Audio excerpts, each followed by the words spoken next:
The ballpark is a sacred place, a place where each year spring brings a new beginning, and a summer is lived pitch by pitch.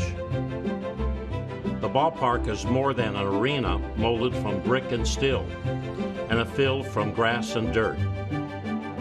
It's more than balls and strikes, hits and outs, wins and losses. It's where a city calls home and where memories are made. Ted Turner throwing out the first pitch. At the wall, up the wall. He made the catch. There it goes. 400. Struck it out. There it is. History in Atlanta.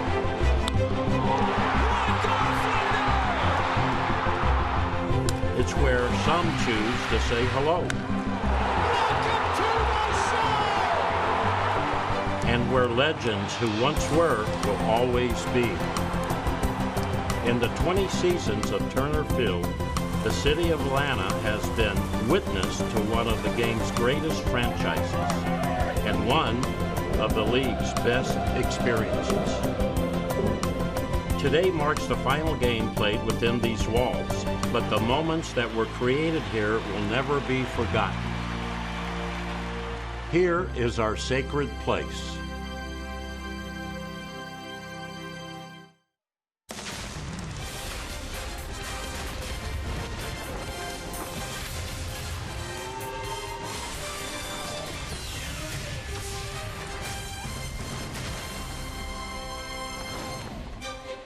The Braves' final homestand at Turner Field and our farewell to the TED are brought to you by Georgia's best Chevy dealers.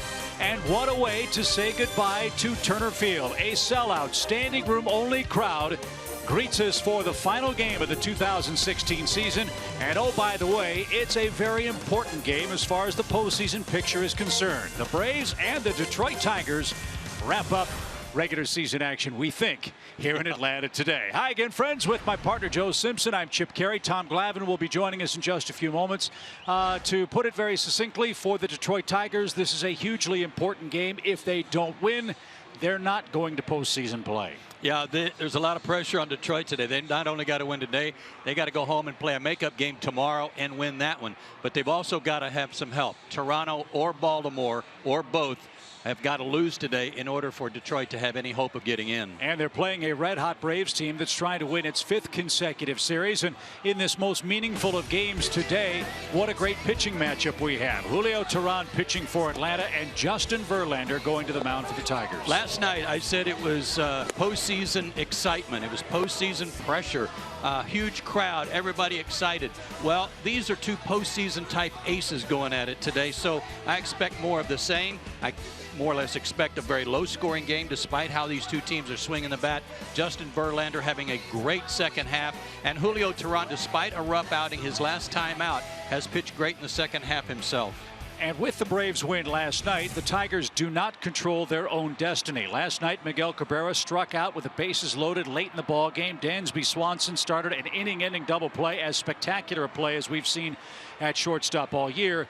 And so the math for Brad Ausmus is very, very simple. Right now, the Tigers on the outside looking in, a game and a half behind Baltimore and Toronto, both of whom are tied in the American League wildcard race. Detroit knows that it's either win or go home, and they might lose, go home, and have to play again for a game that doesn't mean anything to them, but it might to the Cleveland Indians, who are tied with Boston for right now a half-game difference between Cleveland and Boston because of their rainout, but it would decide who gets home field advantage in their matchup in the postseason. So a lot on the mind of the Detroit Tigers, mainly just win. And to win, they've got to find a way, does Brad Ausmus's club, to slow down Freddie Freeman, who's had a remarkable second half. The big numbers for Freddie Freeman, Joe, I think have thrust him quite seriously into the National League MVP discussions. After a difficult start, Freddie Freeman's come on like a house of fire, as has Miguel Cabrera, the Tigers' first baseman. Well, I love these comparisons because I'm not sure we all take it for granted that Miguel Cabrera is the best hitter in the game today and has been for some time. Well, look how Freddie's matching up with him since the All-Star break. Very equal numbers to Miguel Cabrera, and while Cabrera wasn't mentioned in the MVP voting as well, he's thrust his name into the hat too because of what he's done. He's basically dragged Detroit kicking and screaming right into the postseason picture. And so here we go for the final time. The Braves take the field in the first inning with Julio Teheran getting the ball for the final day start for the Atlanta Braves. Julio 6-10 with a 3.33 ERA. And that ERA is 12th best in the National League. This is his first ever appearance against the Detroit Tigers.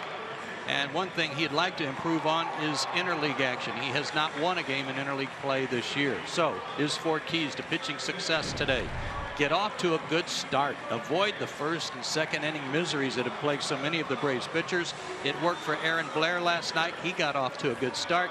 But this last game at Turner Field, a good start, but how about a better finish? Go deep into this ball game, hold the Tigers down, and give your offense a chance to work against another ace. Well, Joe, all he has to do is follow the roadmap set by Tom Glavine, Greg Maddux, and John Smoltz. 2 out of 3 of those guys threw strikes for our ceremonial first pitch. I'll leave it to your imagination as to who missed the target. Oh, If you're talking about me, that was a strike. I mean, my goodness. How was that moment for you and Greg and John and the rest of the men representing the all-Turner Field team? You know, it was cool. Honestly, I had, other than throwing out the first pitch, I didn't know what we were doing today. I didn't know all those guys were going to be here. So I knew some guys were going to be here. I didn't know it was going to be the all-Turner Field team. So that was pretty special. See all those guys was cool, and it was a lot of fun. I got to tell you, that was pretty cool watching the 3 of you walk in together, too. Yeah, it was pretty good. Well done. And it was good because that's the first time I think Bobby's ever handed me a ball. Usually it was taking it away from me. So it was good. Well, this is an emotional afternoon, and it comes on the heels of an emotional game last night. As you know, the Braves have played very good baseball here in the second half of the season. And as we play on this second day of October 2016, as John Schuerholz has said, we hope this is a foretaste of many more Octobers to come for the Braves, because last night was as good a big league game as we've seen all year, and Atlanta hoping for more of the same behind Julio Teheran as he tries to slow down a Detroit Tiger lineup that is loaded with power and hoping to give themselves a chance to play again at home tomorrow. Yeah, the biggest thing the Tigers want to do with everything they got going on is get off to a good start. They can get out and get in the lead and put themselves in a position where they can win their game and then wait and see what else happens. That's the best thing they can do. And that's exactly what they did in game 1 when they hit a couple of homers off Matt Whistler in the first inning and led 3-0 and cruised the rest of the night. So Julio into his windup, and the final first pitch at Turner Field is a strike. Ian Kinsler, 28 homers, 83 knocked in, riding an 8-game hitting streak for the Tigers. And that baseball will be archived. A called strike to Ian Kinsler.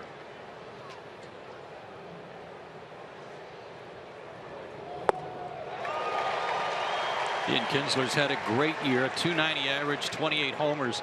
And he's one of the rare hitters these days that stands with his feet pretty close together. He's not spread out, and he's also pretty far up in the front of the box too by comparison to most players.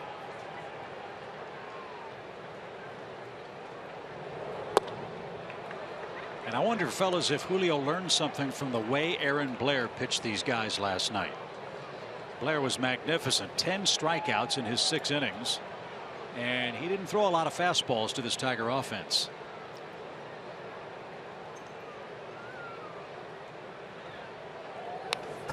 Well, I think the big thing you take away when you're that next guy, you know, you compare the 2 games, you compare game 1, game 2 of the series, and I think the big thing that I would take to the mound with me if I was Julio was to watch Aaron do his thing. It was all about executing pitches. He made good pitches, and for an offense that's swinging the bat as well as they are, it's reassurance that, hey, yeah, they're good, but if I can make my pitches and do my thing, I can get them out like Aaron Blair did. And that was something that plagued him in his last start against Philadelphia. 4 innings, 10 hits, 6 runs. He was belt tied down the middle with just about everything.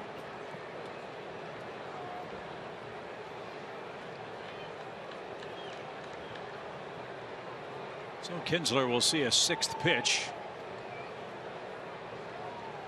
1-2 for the Tigers leadoff man. Strike 3 call. Kinsler took a breaking ball. 1 away. Wow, and a quick snap from John Hirschbeck at Kinsler. After that call, it didn't look like Kinsler said much, but Hirschbeck was all over him.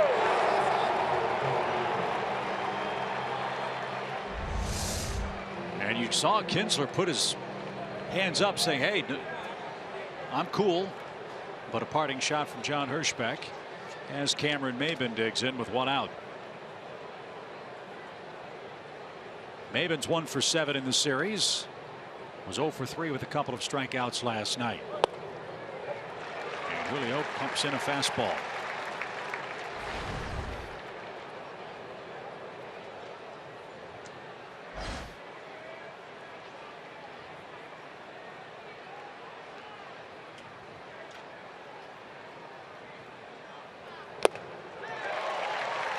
Julio's got a good fastball today, doesn't he? As good a fastball as I've seen. Yeah.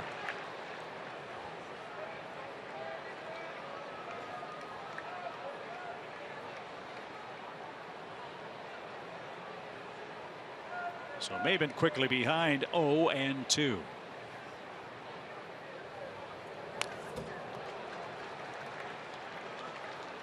I think you're spot on, Tom, with respect to this Detroit offense. They've got to get on the board early, relax a little bit, and then let Verlander do his thing. Otherwise, they're going to be pressing all day long.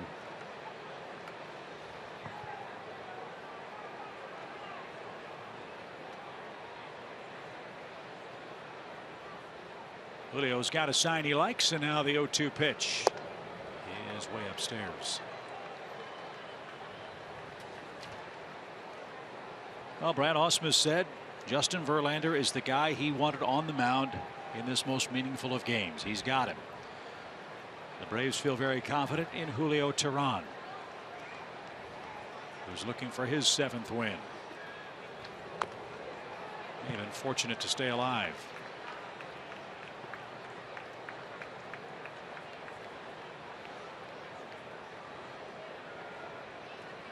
Beautiful day, packed house. Quite a scene here.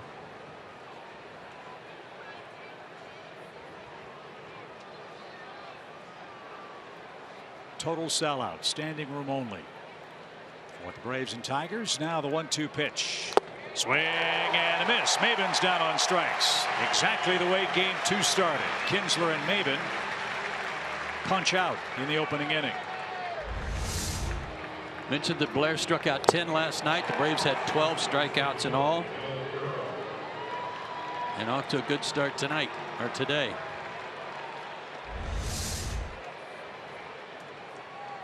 Miguel Cabrera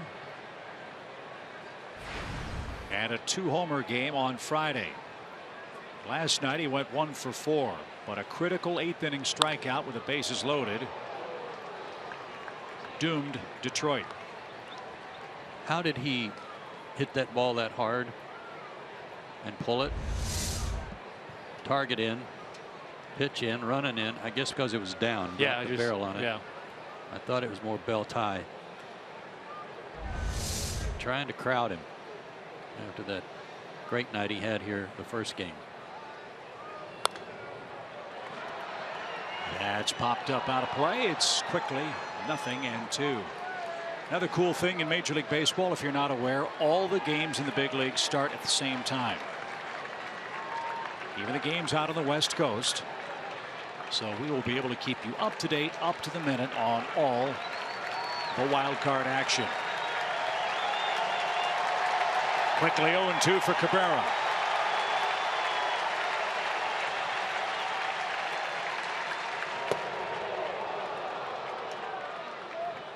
The reason for that rule is there were teams out west who could take advantage of knowing that they had already gotten into the postseason because of a team on the East Coast losing their game earlier in the day, and then they could pull their starter if they wanted to save him for a wild card or division playoff of some kind.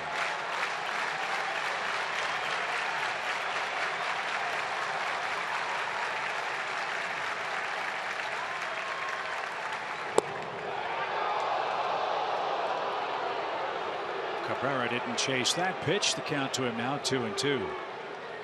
But if you throw the slider the outside corner and let it finish there, you might get him right here. Yep.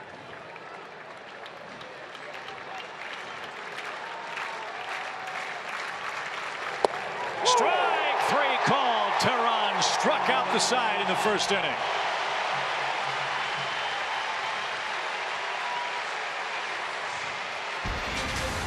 What a start for Julio Tehran. Justin Verlander goes to work in the first next.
Today might be your day. Julio Tehran just struck out the side to start the inning, and the Braves now face the American League strikeout leader in Justin Verlander today. Yeah, just the guy the Tigers won on the mound today. 16-8 on the year. He's had a phenomenal second half. 8-2 in the second half. And oh, by the way, look at what he's done in his career in interleague play. 27-4 in 38 starts with a 3.04 ERA. And look at those walk to strikeout ratio. Unbelievable. 6'5", 225.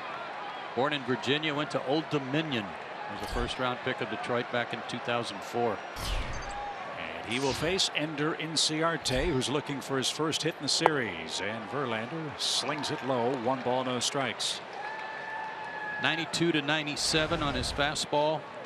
A hard slider, curve, and change. And John Hirschbeck wanted a new baseball. That one apparently skipped up to the plate. And that one's going to be tossed out of play.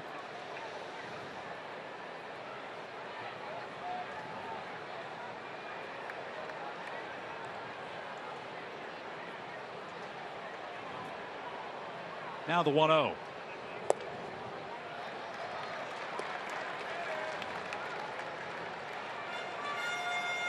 Verlander coming off one of his best starts of the year, too. Against Cleveland. 7 2/3 innings, a 4-hit shutout ball, 12 strikeouts.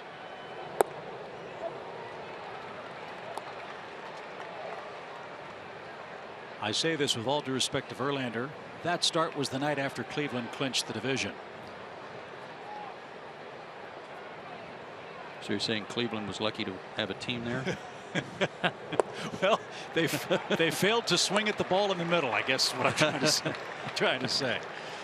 And this guy's good enough. He doesn't need any extra help.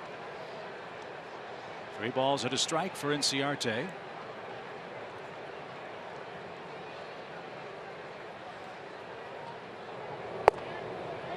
that caught a corner. Full count. Well, he's got almost a 5-to-1 walk to strikeout ratio, and when you're leading the league in strikeouts and you have that kind of ratio, you're dealing. 220 innings. He's only given up 165 hits.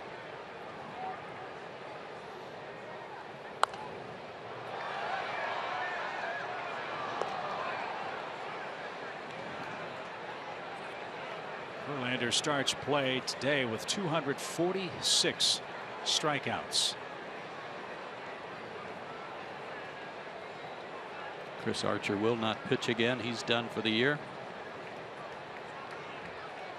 David Price, fifth on that list, is pitching for the Red Sox today. Payoff. Out of play. Braves clubhouse this morning was loose. Everybody had a smile on their face after that win last night. It was such an exciting game. A lot of buzz in the clubhouse talking about how they won. A lot of momentum going into this last one. Yeah, I think that was us included, but especially for the players. That was one of those games that you just said, you know, that was a fun game.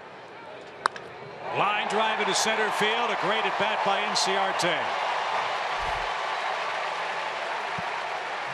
So on the 8th pitch of the at bat, Inciarte is aboard, and he adds to his post All-Star game heroics. Hit number 100, tying Ralph Garr for 4th place on that list. Probably 3 or 4 more at bats left today. Terry Pendleton atop that group with 106. Adonis Garcia had a huge night for the Braves last evening. 2 hits, a run, 2 big 7th inning RBIs. 26 RBIs in his last 37 games.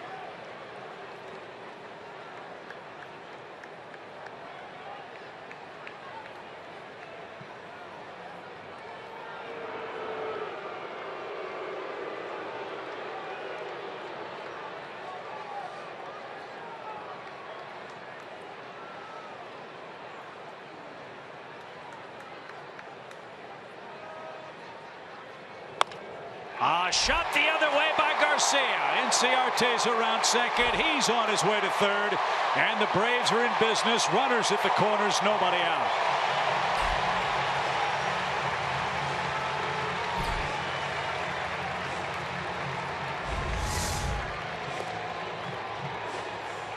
Toby Keith had a song called How You Like Me Now. Adonis Garcia could be singing that running down the first baseline. What a second half he's had. What a great season he's had after coming back from AAA.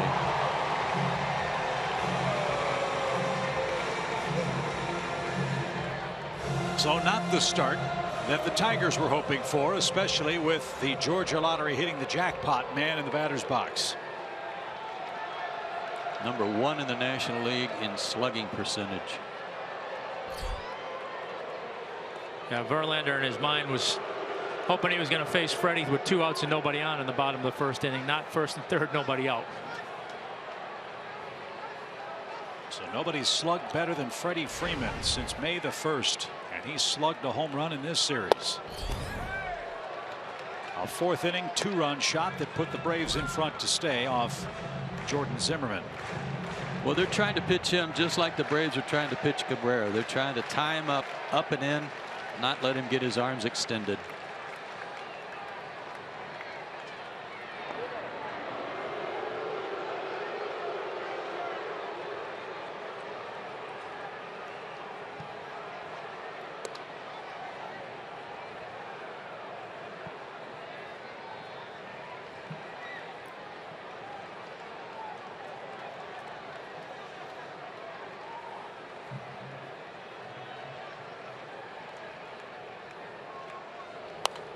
Oh, what a cut he had.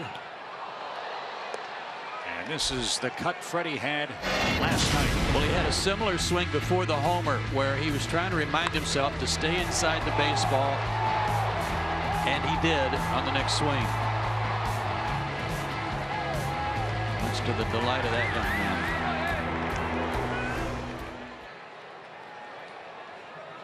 Now the 1-1 pitch. Verlander didn't get the high strike call. 2-1 the count.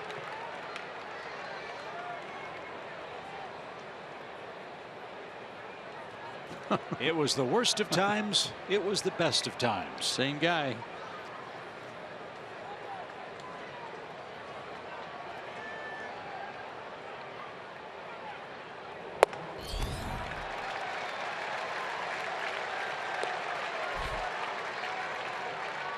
Now it gets real interesting. Well, not getting that call the pitch before really changed the count and the way Verlander would approach him. Now 3-1. He doesn't have many options except to throw him a strike.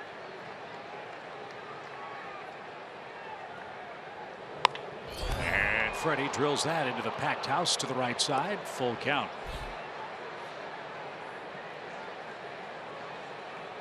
Nice comeback year for Justin Verlander this season, and it sounds odd to say that about a man as talented as he is. But last year, Verlander went 5-8. The year before that, 15-12 with a 4.5 ERA. Right triceps problems plagued him. Yeah, he's been a little banged up the last couple of years, but seems to have found it this year for sure. Garcia's running, and Freddie pops one up into shallow center. Maben is there. He makes the catch. Inciarte tags. The Tigers concede the run. It's a sac fly RBI, and the Braves strike first.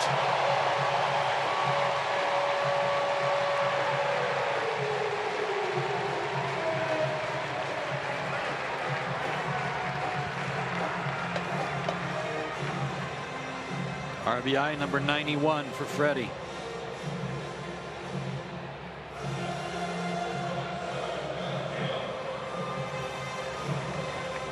So the Orioles and Blue Jays fans are happy about that as Matt Kemp digs in.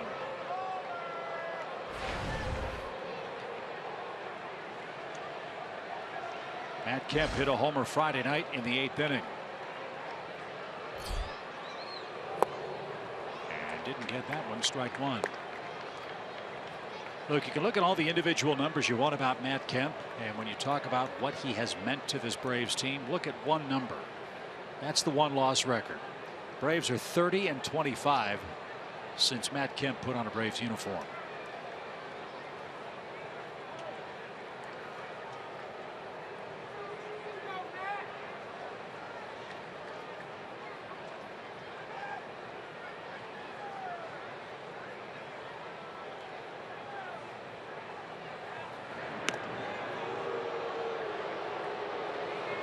It's knocked in 30 runs in his last 32 starts.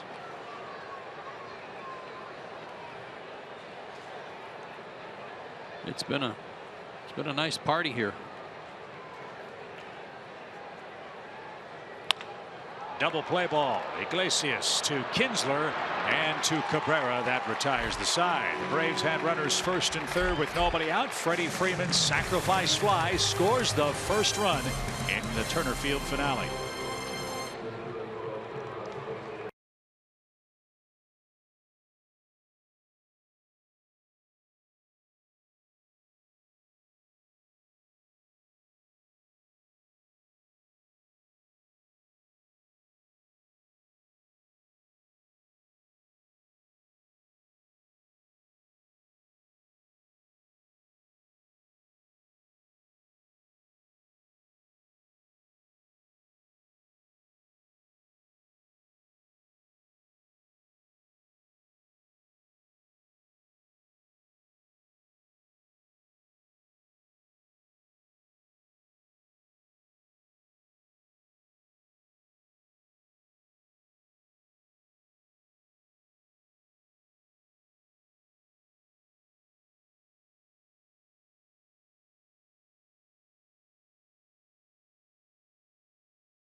1-0 for the Braves after 1 inning of play. Julio Teheran looked terrific.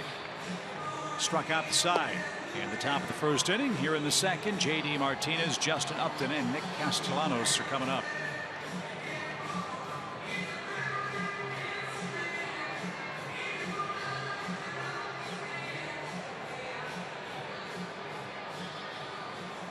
I'm not sure what that sign meant. Came here on our first date. Now we're here for our last game. I hope it wasn't just today. Yeah, that's it. I hope they'll come to SunTrust together next year. Here's Martinez. J.D. Martinez has had a terrific season for the Tigers, but so far it's been a lost weekend for him at the plate. Martinez is 0 for 9 in this series, 6 strikeouts, and he hit into that remarkably started double play with Dansby Swanson getting it done in the 8th inning last night. A hot shot and just past a diving Jace Peterson, and J.D. Martinez has the first Tiger hit. Yeah, to be fair, if that ball he hit last night was like that one, meaning just out of the reach of Swanson, it was a different ball game. And he did cream the ball in the 8th yesterday as well. Nice piece of hitting there on a slider right back through the middle. Justin Upton, one of the hottest hitters on the planet in September. 12 homers, 27 RBIs. He's hit 31 homers this season, matching his career high.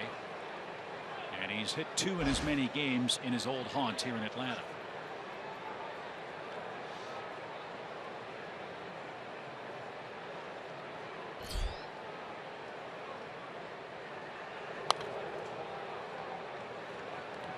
Fouled away for a strike. First pitch fastball hitting lineup. Not just 1 or 2 guys.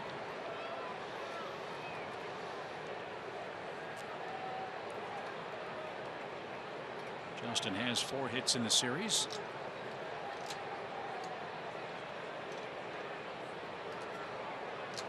And now the 0-1. He is too far inside, even count. Wonder if his parents came down from the Tidewater area to see the series.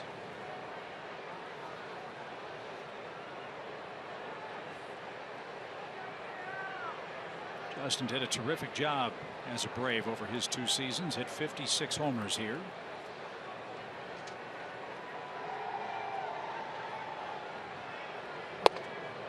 And to hit 31 home runs with Comerica Park as your home park is pretty impressive. Yeah, there was the only reason he was traded away from here didn't have anything to do with lack of performance. It was that he was a year away from free agency, and you can usually do a little better on the trade market that far out than you can year of free agency.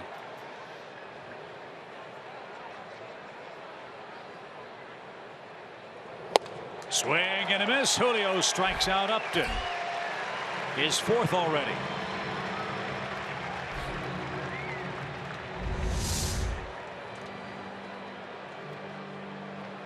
I know that's not a cutter, but it looks like it's got a little movement running away from right-handers. Yeah, it might just be a 4-seamer that he's, trying to throw a little bit harder, so he gets a little bit to the side of it, so it might do it on accident, but it's got some giddy up on it. Sure does. Nick Castellanos has 18 home runs for Detroit.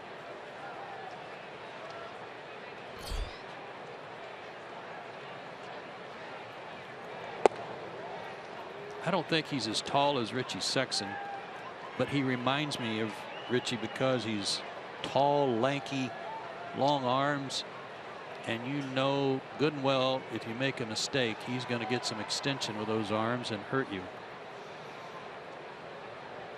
6'4", 210, says the Tigers media guide, and a first-round pick in the 2010 draft. He was 44th overall. Born and lives in Davie, Florida.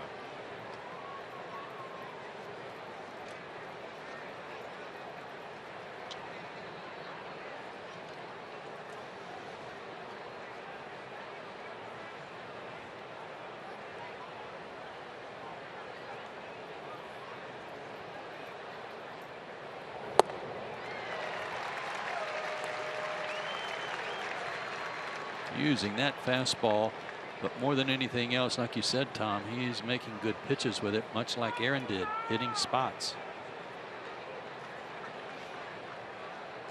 Now he has Castellanos in a 1-2 count.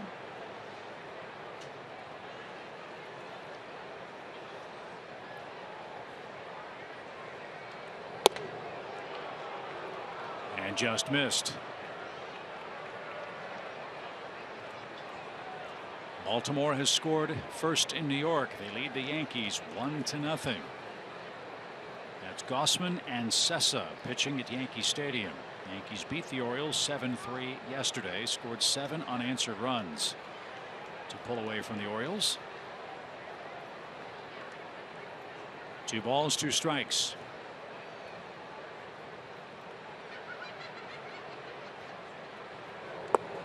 You ever seen Gossman pitch, Tommy? Sorry? You ever seen Gossman pitch? No, Baltimore? not. No. What a good arm. Big kid. He can air it out.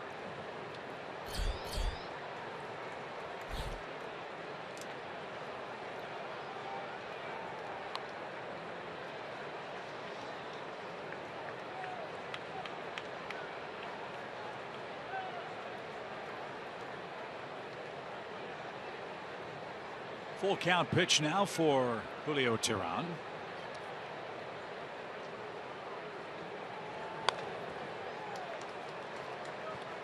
One of the interesting things about you guys walking in today was a lot of the Detroit players were still stretching and doing some wind sprints to get ready, but there's a lot of hugging going on out there. Yeah. Cabrera was hugging just about everybody that came through. Yeah. Omar Vizquel, the first base coach, doing the same.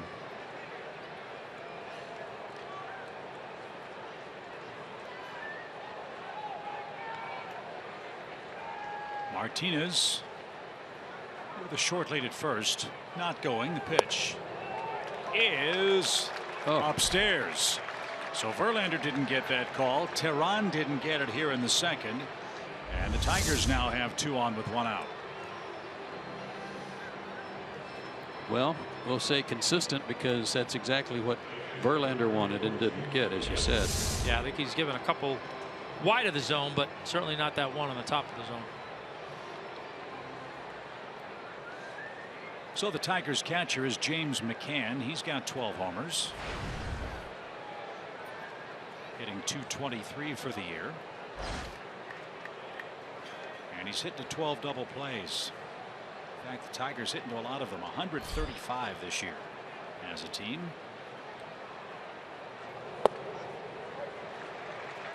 As Tim McCarver used to say, he's blessed with catcher's speed.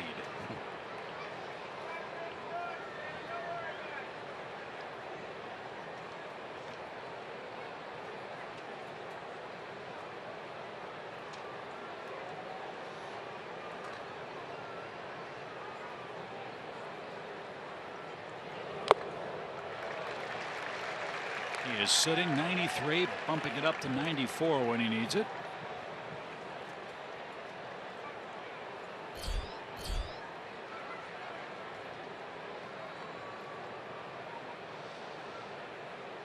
And he's got McCann down 2 strikes.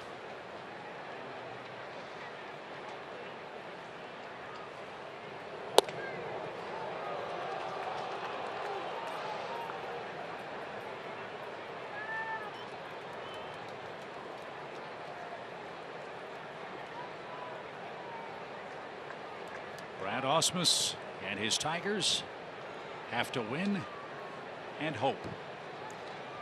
And they're trailing by a run early. 1 ball, 2 strikes. Swing and a miss. All 5 outs for Teheran have been via the strikeout. 2 away. And another one at 94.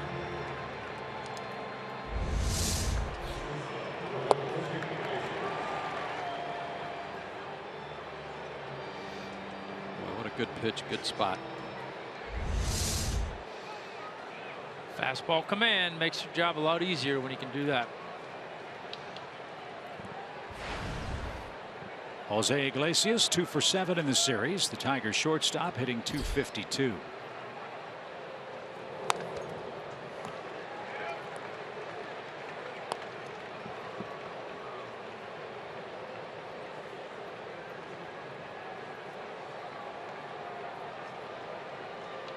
Tigers as a team have hit .272 this year with runners in scoring position. Iglesias at .260.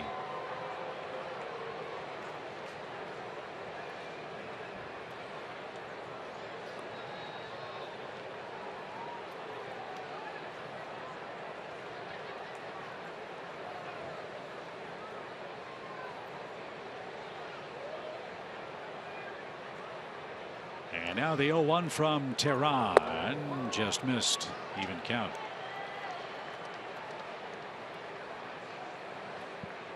Iglesias, 26, out of Havana, Cuba. Came from the Red Sox for Brian Villarreal and Avisail Garcia. That was at the deadline 3 years ago.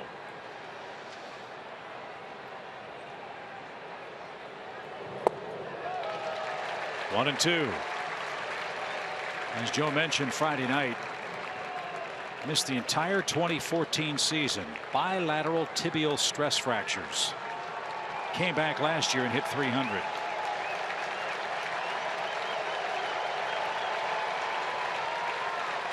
And tough to strike out, as you pointed out. Entering this series, only Jose Altuve struck out less frequently per at bat than Jose Iglesias in the American League. 2 on, 2 out, 1-2 count. Liner headed for the seats.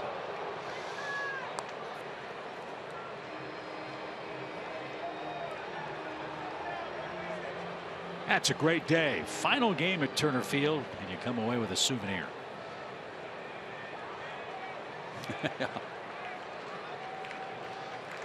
Delayed celebration.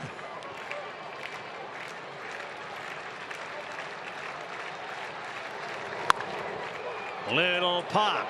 Dansby's there, and that retires the side. Iglesias hoped for a blooper to find the grass. It didn't, and the Tigers strand 2 in the second and trail 1-0.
They're excited about SunTrust Park, and heck, they ought to be excited about the way the Braves have played since the 1st of September. Nick Markakis batting 5th will lead off the inning for Atlanta. Flowers, Peterson, Swanson, and Tehran will follow. And Nick has had a tremendous season, including a home run here in the 6th inning yesterday. Yeah, Cutter moving in on him. Nick wasn't having any of that. Talked to him before the game, and he was, even before the last game, busy in front of video, watching Verlander on video. And he's faced him more than anybody on the team from his days in the American League. This will be Nick's 49th at bat against Verlander. He's 12 for 48. All right, so guys, you've played in big games like this before. Has the adrenaline, the emotion worn off? Is it back to just playing baseball, or are we still in that festive pressure cooker mindset here in the early innings? I think you're into the settle down mode. You know, it's kind of like, you know, if you're playing a contact sport, you go out there and you get that first good hit. You know, it's kind of like, all right, I'm into it. I think you get through that first inning and it's everything kind of settles down and you settle into your normal routine.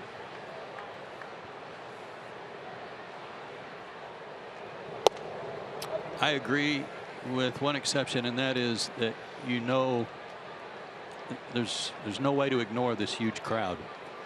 And for a sellout crowd here on what is the last day of the season, that's pretty special. That'll keep you fired up.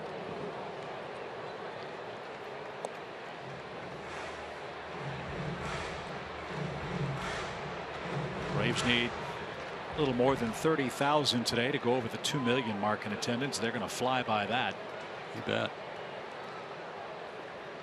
And it's a beautiful afternoon as well. 2-1 pitch. Fouled away. Good cut. 2-2.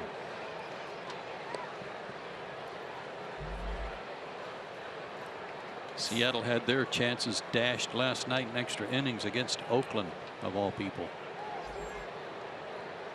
So they are out.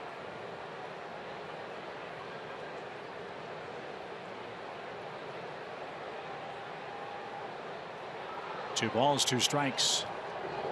So bottom line is, in the American League, we've got 3 teams for 2 playoff spots. And the other situation to resolve is, what seeding will the Cleveland Indians have?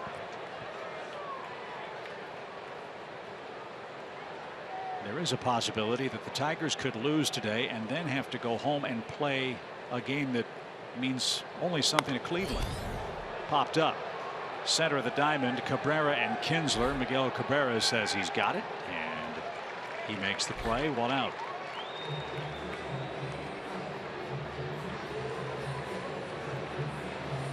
Giants have already jumped on the Dodgers. Buster Posey drove in the first 2 runs, and now it's 4-0. San Francisco. Quite simply, in the National League, if the Giants win, they're in. Nothing the Cardinals can do.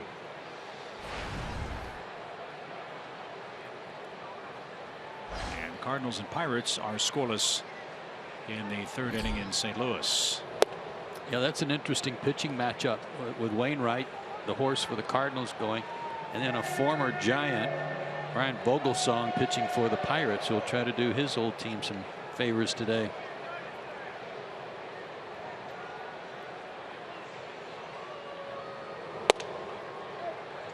Adam Wainwright's 13-7 against the Pittsburgh Pirates. We'll see how that one works out. But today, Kenta Maeda is getting shellacked by the Giants, who have Matt Moore on the mound. 4-0 San Francisco, 2nd inning. As this ball is banged into left field by Tyler Flowers. Verlander mad at himself there. Ahead in the count. Went soft, 79-mile-an-hour breaking ball, and left it up where he could get to it. Yeah, not quite the finish he was looking for on that. Good piece of hitting by Tyler. You bet there. And one more note on that Dodger Giant game.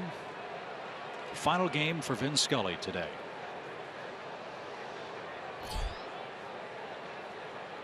Here's Jace Peterson. Jace at 256. 7 home runs, 29 knocked in, and Verlander gets ahead of him.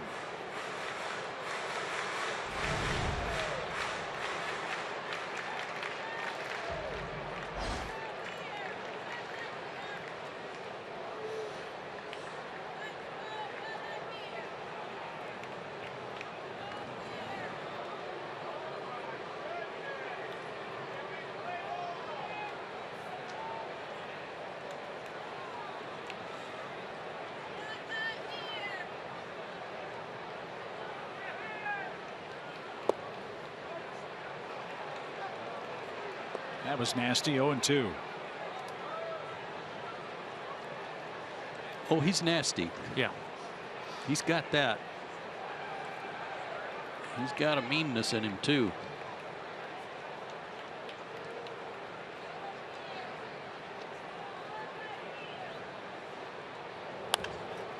Fly ball out of play. The number 3 earned run average, the #2 batting average against. Coming into today's game, he was only allowing a .206 average against him. That's in the American League, and #1 in strikeouts. So how come we're not hearing Justin Verlander's name in the Cy Young discussion perhaps as much as we should? I guess because there's 2 guys with 20 or more wins on 2 teams that are already, or one that's already in the postseason. But I thought wins don't matter. They matter to everybody except for the people that talk about wins not mattering. Well, Verlander's already won a Cy Young before. He's won an MVP too. Did it in the same season for Detroit. 10th pitcher in Major League history to do that. That was in 2011 when he had a season for the ages. 24-5 on a .240 ERA in the American League. Remarkable pitch, and Jays fought it off, stays alive.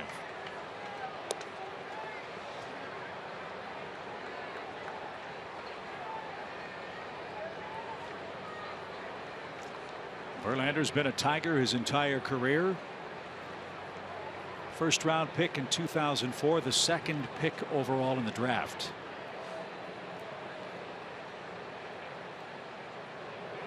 And Peterson tipped that one into McCann's glove and is struck out. That's the first strikeout for Verlander. And that's now 315 straight games for Justin with at least 1 strikeout. Well, he's one of those guys that can, and he's already done that today, live at the top of the strike zone and get away with it. Threw that one right by Jace at the top of the zone. So here's Dansby Swanson. He's 3 for 6 in the series. Great night last night. 2 for 3. Bounding ball back to the mound, and Verlander will retire the side. No runs, 1 hit, 1 man left. Verlander will go to work first. Tigers trail the Braves 1-0.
Farewell to Turner Field. This was as exciting a moment as we've seen here in a long time.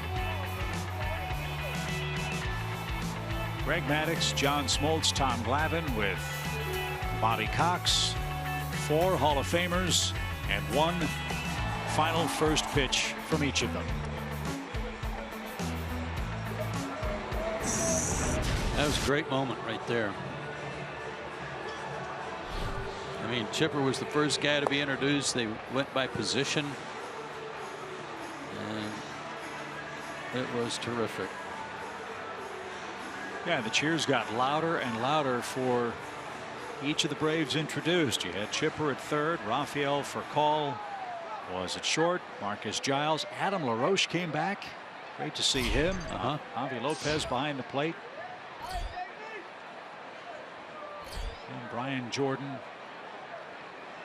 Andrew Jones, of course, and Gary Sheffield. in the outfield. Yeah, for Hall, Giles, LaRoche, and Sheffield. You know, those guys rarely have a chance to come back. Maddox too, for that matter. Great that they could all make it.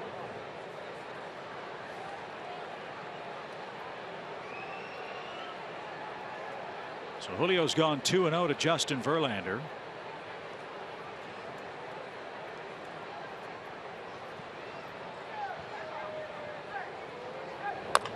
And a chopper hit toward Adonis. He makes the scoop, settles, and throws to first. Verlander's retired, 1 away. Good play, smothered the hop. Nice job. When was the last time you saw Marcus Giles? Long time ago. Long time ago, yeah. He looked good. He did look good. Looked really good. All the guys looked pretty good, actually. Chef looked good. Looked like he could still play. BJ always looks good. Yeah. So. Well, BJ could be playing today across the, over down the the street side of town bit, if he wanted to. Bochy looked terrific too. He cleaned up for the final game. I know, right?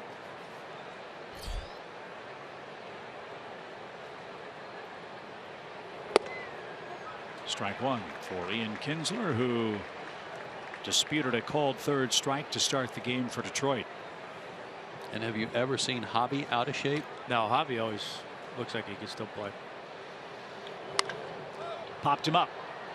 Drifting out is Jace Peterson. Inciarte calls him off, and Kinsler's retired. 2 outs. I think those ballots went out to the managers a week or 10 days ago for the Gold Glove. I sure hope Ender's the guy on a lot of those ballots. He should be.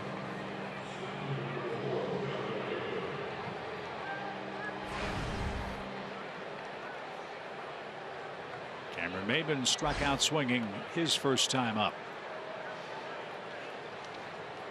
I think the thing you always got to fight with that Gold Glove is who won last year. I agree. That's the first place they all go, and unless you've done something in front of them to change their mind, it's hard to get them to change their mind.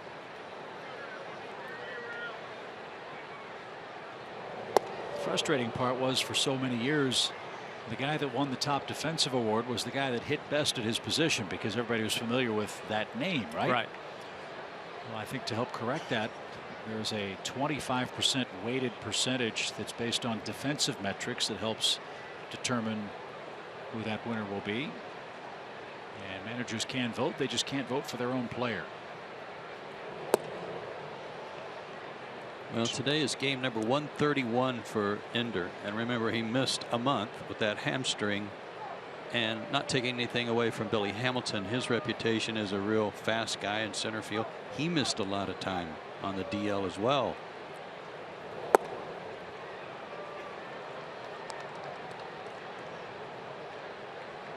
But Ender's among the league leaders in assists. The WAR, you said he was a week or so ago, he had the best number in wins against replacement.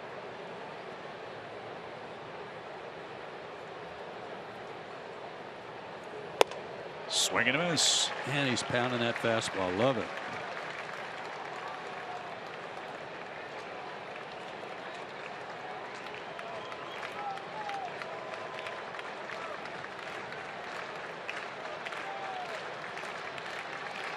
Full count for Cameron Maybin. Struck him out.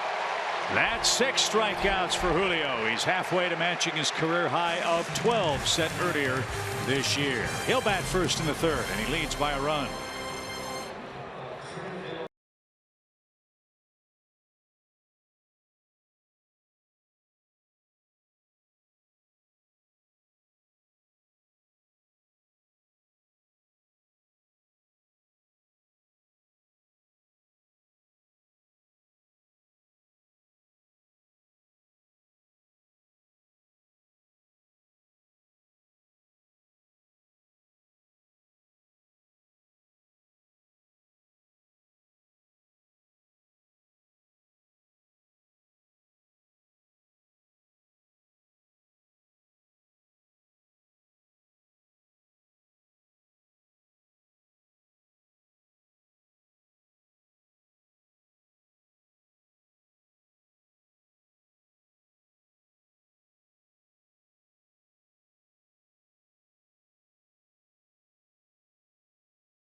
Pre-game ceremony, the stars representing the great players here at Turner Field.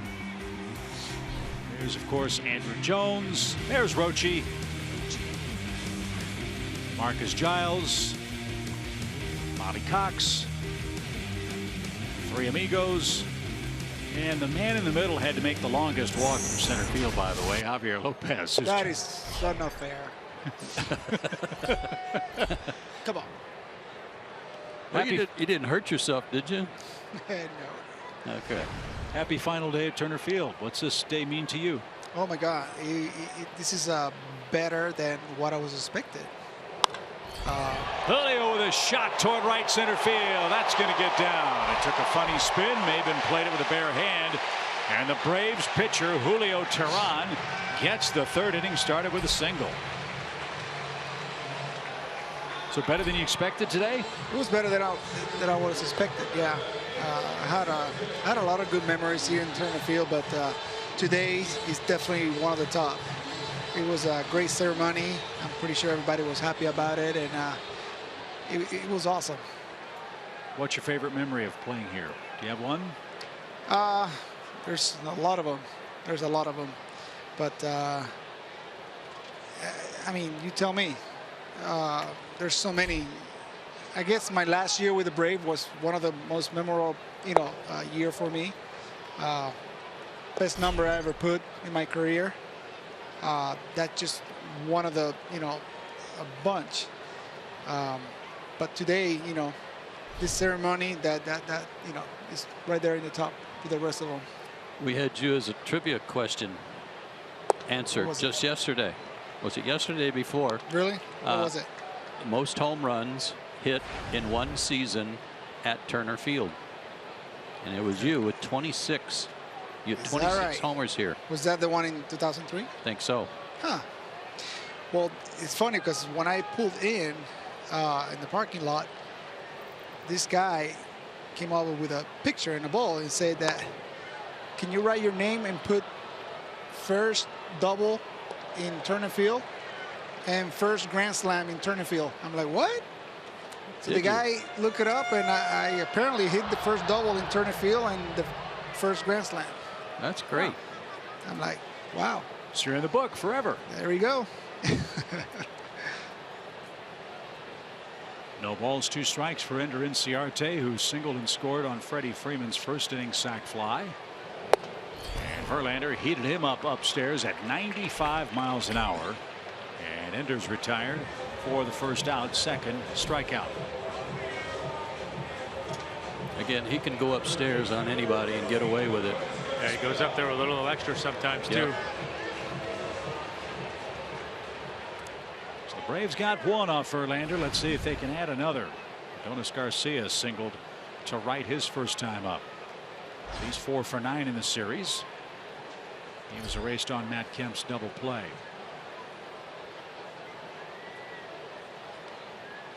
What a great thrill it must have been for you, Javi, catching those 3 guys that were out there today. This guy right here? All Hall of Famers, yeah. They just make my job a lot easier behind the plate. I tell you that. It's been a pleasure.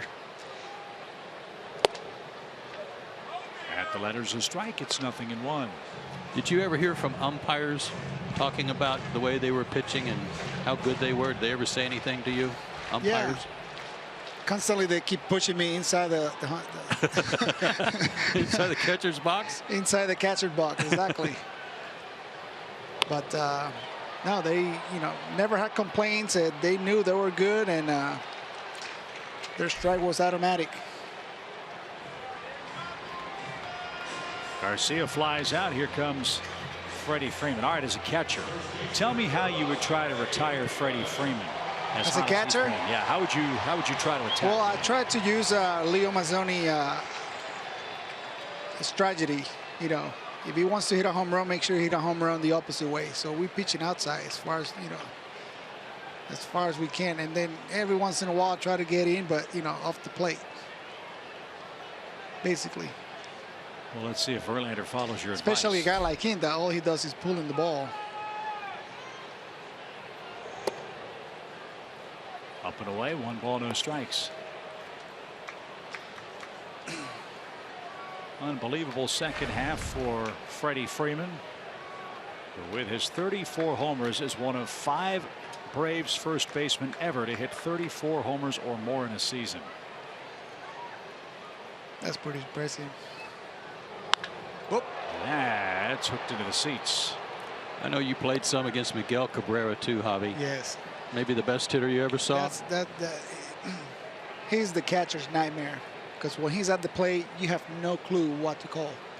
I mean, the guy can cover pretty much all the plate and stay back on any pitch. So it's a nightmare. I much rather, you know, like I told you earlier, I much rather stay outside, you know, try to hit the outside corner, or even throw even further for a ball. You know, it's not gonna do anything, you know, if we walk him. Yeah.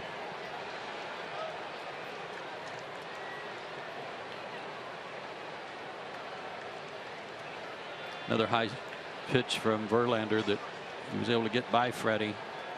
See if he stays up there, maybe go up the ladder on him.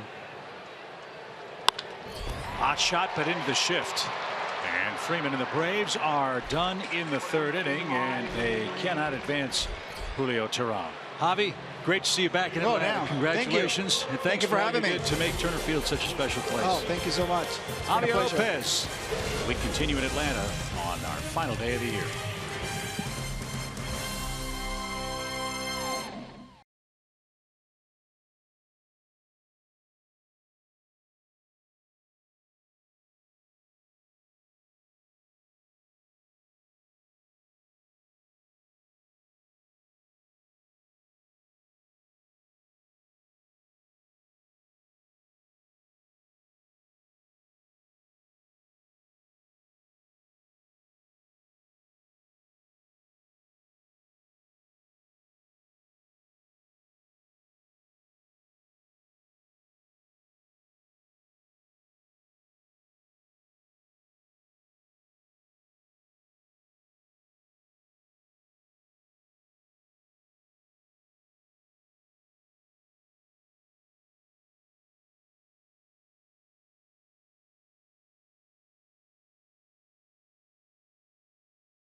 Price every day. Thanks for the memories indeed, Javier Lopez, and so many of the other Braves greats over the years. Memorable day so far for Julio Teheran. He's got a 1-0 lead over Justin Verlander in a game that the Tigers have to win. Teheran has struck out 6 in the first 3 innings. He's thrown a lot of pitches, so he could use an easy inning or 2 here. And if there is such a thing, it's probably not going to be the 4th, because Cabrera, Martinez, and Justin Upton is the trio coming up for the Tigers. Well, you never know. You could throw 3 first pitch fastballs, get 3 line drive outs or 3 ground ball outs.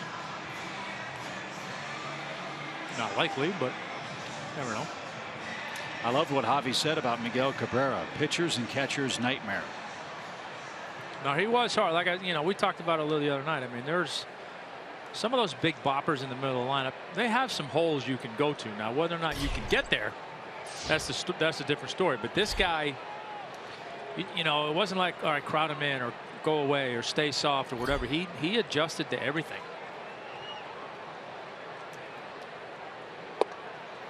One of the great compliments that's always been paid to him is what good balance he has. And I think that goes to what you're saying, Tommy. He's not sitting on any one pitch any length of time.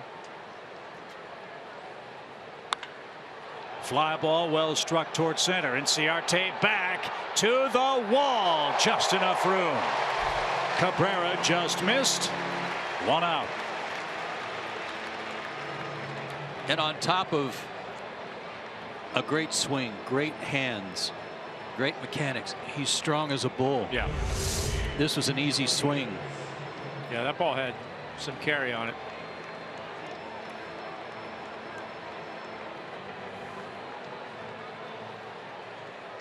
Got away with that one. So the top three Tigers are 0 for 6 combined, and here's JD Martinez. He's got their lone hit. Late start, 3:10 first pitch. Shadows beginning to creep from the third base line out ever so slowly towards the mound.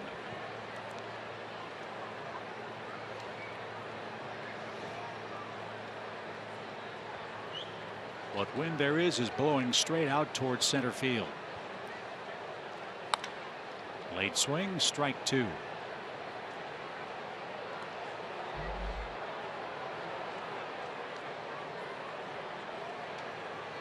Martinez in the top 10 in hitting in the American League at .309. That's good for 8th.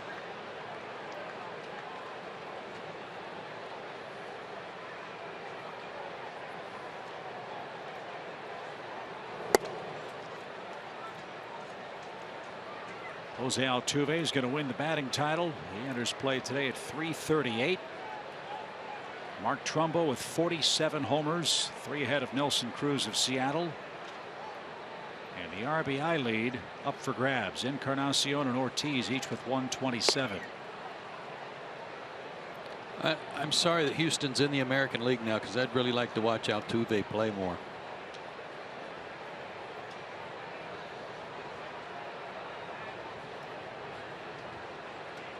2 balls, 2 strikes. And a swing and a miss. That's 7 for Julio. Altuve with 215 hits leads the AL by 1 over Mookie Betts of Boston. The fastball's got a little hot today, too, Tom. Yep. And here's Upton. Got that tight backspin on it.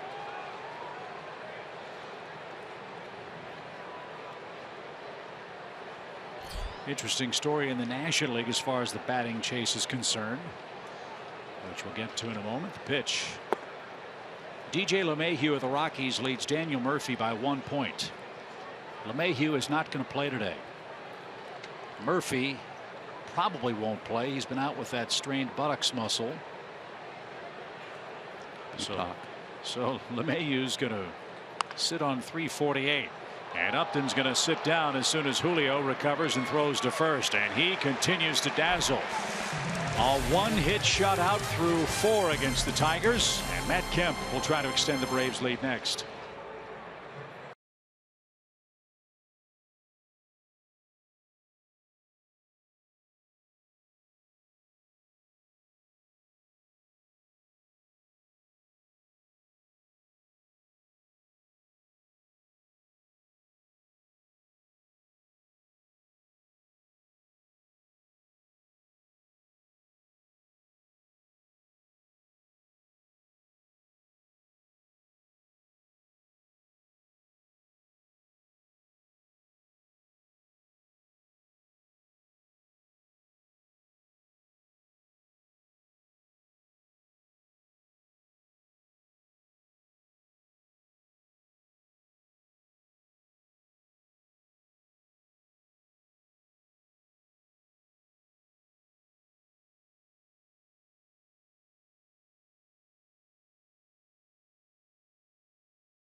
Bottom of the fourth, and we're seeing the show that Julio Teheran is putting on today, but what about the Braves closer Jim Johnson? Well, the Braves announced right before the game they signed him to a 2-year extension. JJ tells us that it takes all of the stress out of the offseason, that he's happy they were finally able to come to an agreement, and he said he's ready to get back to the Braves' winning ways. Now, GM John Cocolella says that they didn't even consider any other options, that Jim Johnson is their guy. He's done such a good job for them this season as he's taken over that closer role, and that he's excited to hit the ground running with him up in SunTrust Park. That's a great report, Kelsey. And you know the old baseball adage, sometimes the best trades are the ones you don't make. You might recall that in the post-trade deadline waiver process, there was a team that put a claim in on Jim Johnson. And whichever team that was, the Braves obviously could not come to terms and make a trade. And so the Braves keep Jim, who has saved 19 games, 17 in a row, and has been almost unhittable since returning from the disabled list. Center field deep. Maben on the run to the track, and Matt Kemp hits another one a long way with no reward. 1 out. That's a 1-iron. He hit it just like Cabrera hit his, with the extension of that bottom hand, and the ball just jumps off another strong man's bat. They're not falling down. They're not spinning and losing their helmet. Nice controlled, balanced swing with great bat speed on both of them. Nick Markakis popped out his first time. He's 0 for 1.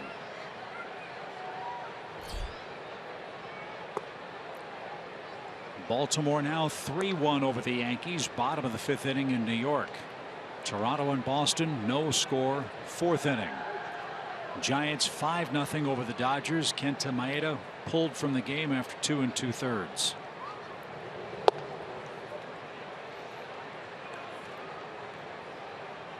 Cardinals lead 1-0 at home over the Pirates in the 4th, but they need the Dodgers to make a huge comeback for a 1-game playoff Monday in St. Louis. Fly ball center again. Maben will have plenty of room, and there's the 2nd out. Well, that first inning run so big against a guy like Verlander. Gave up hits to the first 2 Braves batters. He's given up 2 hits since, and has been much more economical after a sluggish start.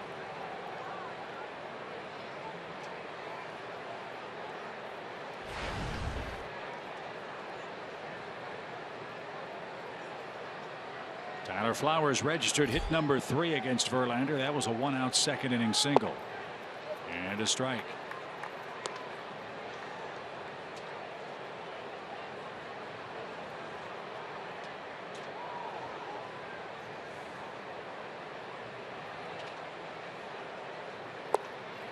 You know the Tigers, obviously they knew they had to win today's game. You know they were fired up knowing that David Price was going to pitch for Boston, and probably hoping that it wasn't just to get some work in. Right, yeah, pull them after 5 or something like that. Well, that's an important game for the Red Sox. I mean, they want to clinch home field in their potential series with Cleveland. Right now they're a half game behind them, and that's again what's so interesting. Win or lose, there's a chance the Tigers could have to go home and play Monday against Cleveland for playoff seeding in the American League. Boy, would that be tough if Detroit is eliminated from playoff consideration.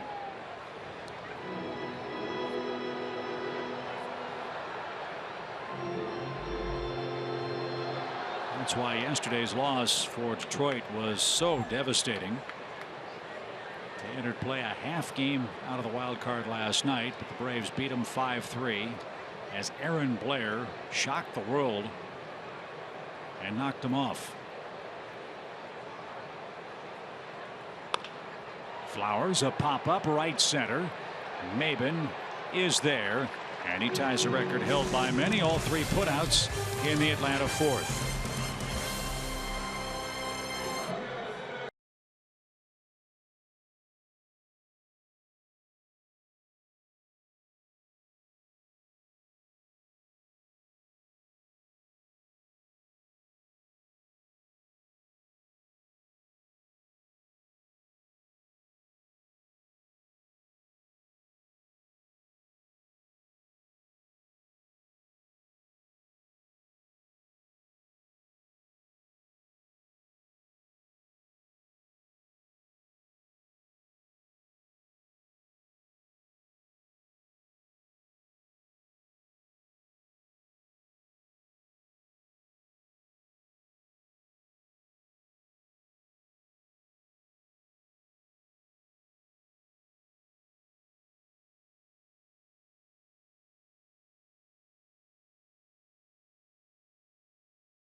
Hyundai Sunday on Fox Sports South is presented by your local Hyundai dealers.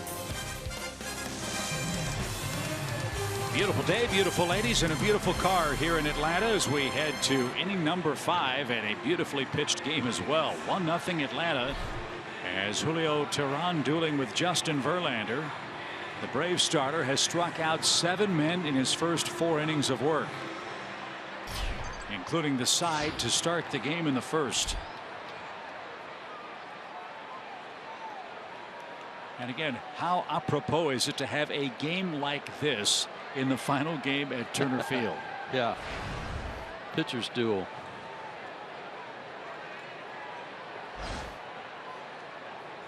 So in the 5th for Detroit, Castellanos, McCann, and Iglesias are coming up. Ball 1.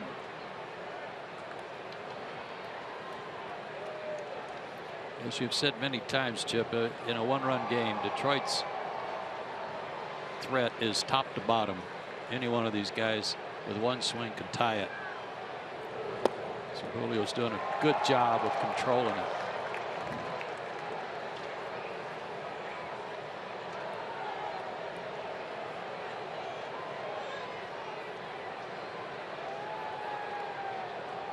Castellanos walked in the 2nd. That was the first bit of trouble for Julio. He had 2 men on with 1 out. But McCann struck out. Iglesias popped out in the 2nd inning, and that was the first and only threat so far from the Tigers offense. Kind of noticed this last night, and I see more of it today. And I don't know the personality of the Detroit team and don't pretend to, but not a whole lot of walking around or stirring up or anything over there. Everybody just kind of sitting. Same thing last night. Swing and a miss. That's 8 for Julio.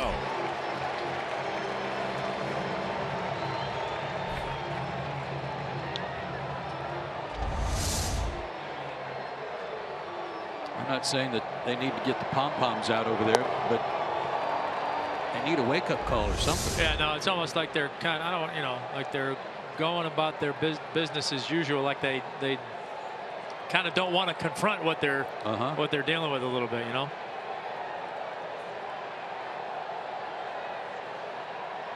Well, as we said at the start of this series, if the Tigers were just looking at the Braves based on their record, as McCann shoots one toward right, that's headed for the warning track, and Markakis over the shoulder makes a great catch.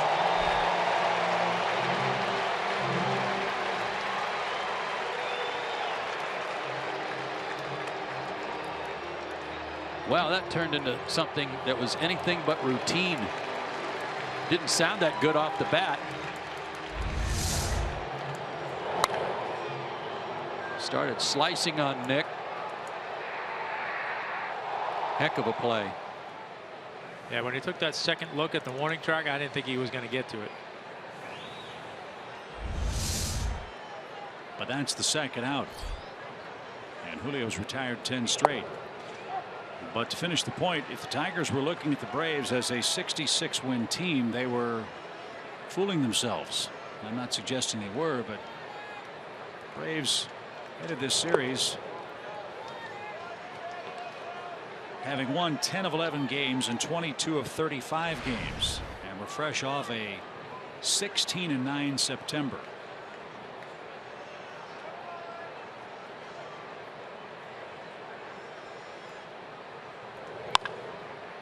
So a team that has so much on the line in Detroit is playing a team with very little to lose, and a team that has done very little losing the last 4 weeks.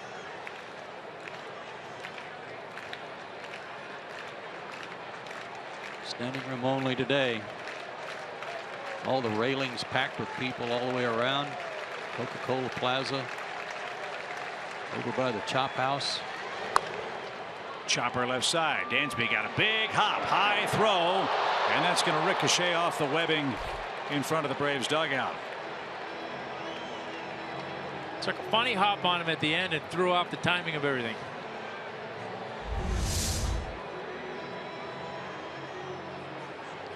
And flat-footed, tried to put a little extra on it. Fortunately, it hit the screen in front of the dugout. So if you're going to make an error, make it with 2 outs and the pitcher coming up. Iglesias is given a base hit. We wish you a Merry Christmas. We wish you a Merry Christmas. But he'll take it. And here's Verlander. There have been some weird ones this year, folks, but that takes the cake right there. Goodness gracious. It's tough to make an error in Major League Baseball. Pitch. 1 ball, 1 strike. Yeah, I think Dansby would be the first to tell you. That was a big old E.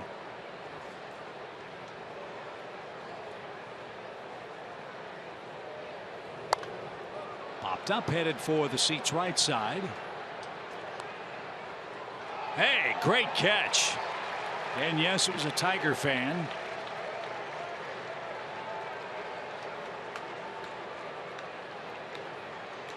That is a great shirt. Yes, it is. I like that guy already. 1 ball, 2 strikes. And off the plate, 2-2. Early in the inning, it was a good thing if you're playing the outfield for there to be no shadow. So Nick was able to pick that ball up that McCann hit pretty well off the bat. Right now, not so. Shadow is back. Tough on the hitter, tough on the outfielders too.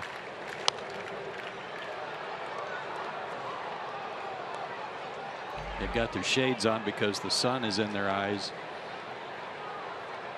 At least Nick does.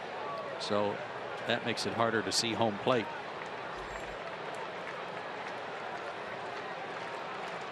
That does too.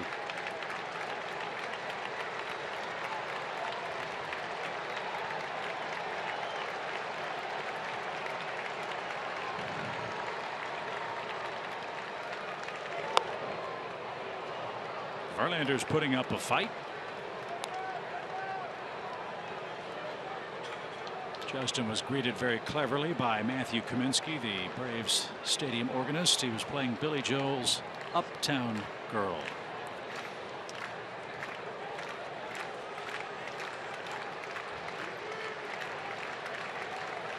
2 balls, 2 strikes.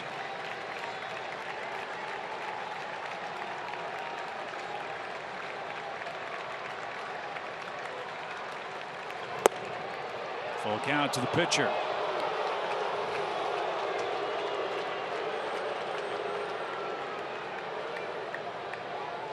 Don't want Kinsler coming up with 2 on here in the 5th inning. Don't make him put it in play.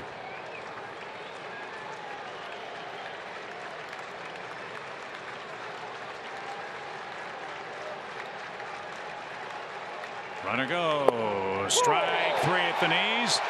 At the very bottom of the zone. And Verlander is rung up. And Julio Teheran has 9 strikeouts through 5 innings of shutout ball.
low price every day.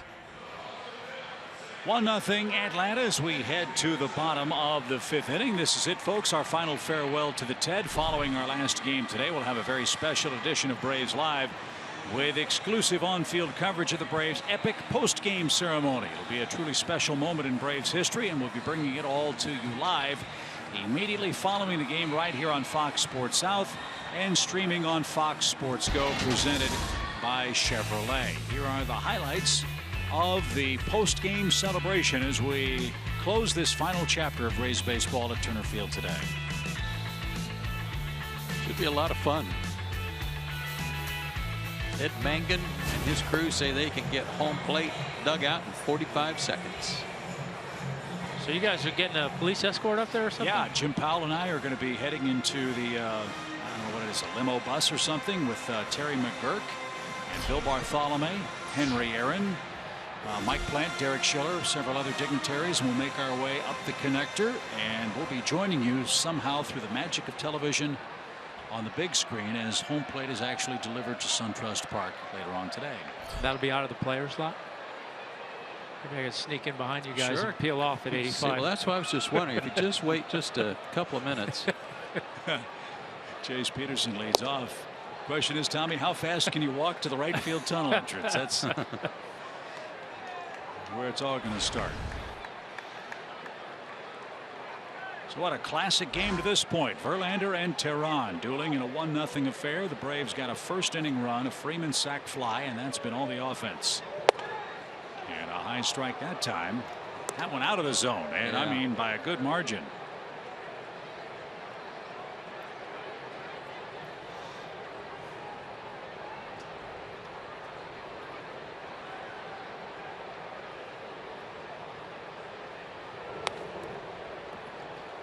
Well, he's just lived up there today.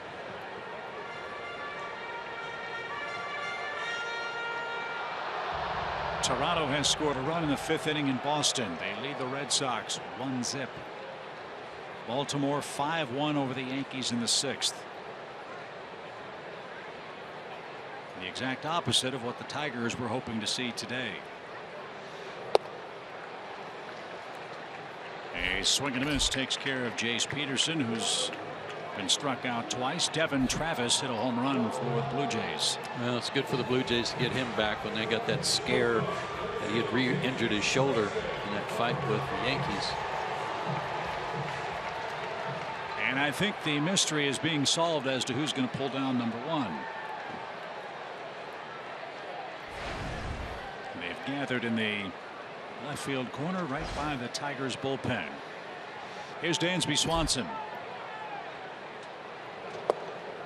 Now Dansby came into play today 4 at-bats shy of 130 at-bats for the season. If he gets to 4 today, that would rule out rookie status for next season. He doesn't care about that. He wants to play in these games. Of course he doesn't.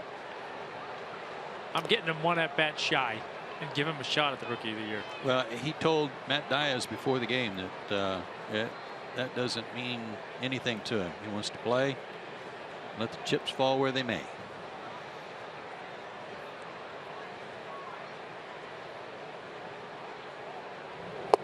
Swing and a miss. Verlander's got 4 strikeouts, and the way he settled in and the way the lineup card goes, if the Braves lead, he may end up anyway 1 at-bat shy. We'll see how it works out. 2 away for Tehran. Braves missed a chance in the 3rd inning when Julio reached with a base hit. That started the inning, and he was left stranded. I think that was his effort at a slider, but more like a cutter. Cutter, yeah.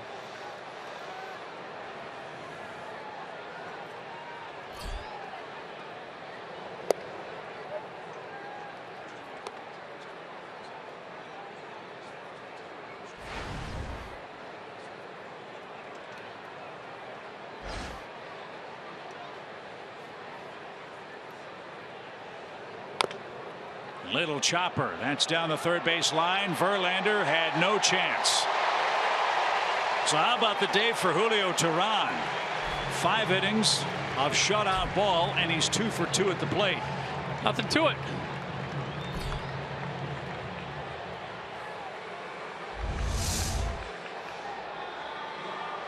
That was a high pitch. That's hard to chop that one. Yeah.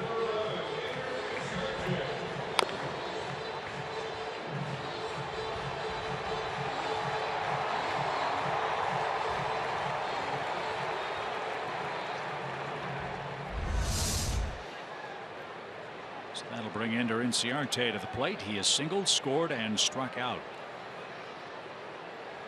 Ender with 100 hits since the All-Star break.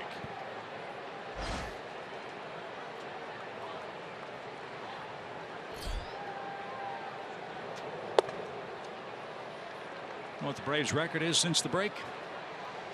Entering today's action, 36 wins, 35 losses. And considering where they came from, that is cause for celebration. They have played great, comparatively speaking. Yeah, and even non-comparatively speaking, for that matter. At the All-Star break, it wasn't an even split of games. It's not like 81 and 81. The Braves had already played 89 games at the break, so he's picked up 100 hits in less than what? What happened? Oh, he fouled it off his foot. 100 hits in less than what you would consider to be half the season. Howie.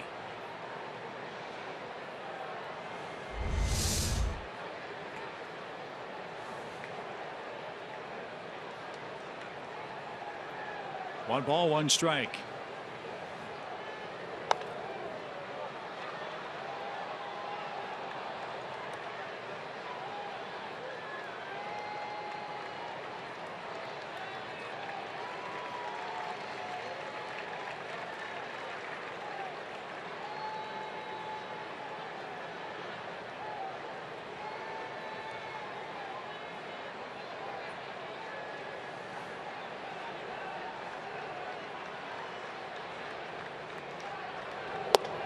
Go.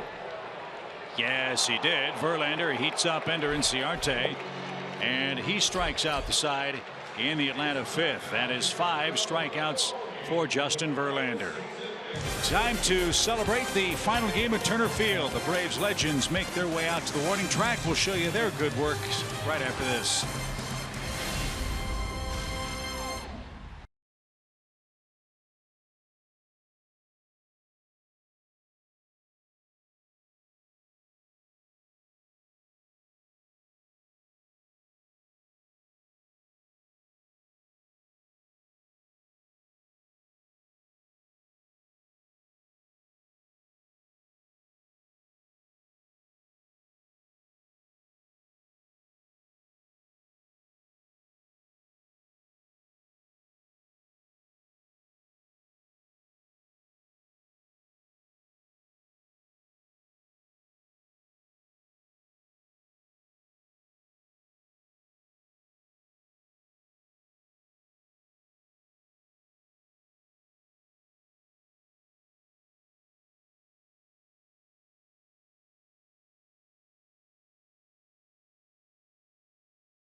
Official.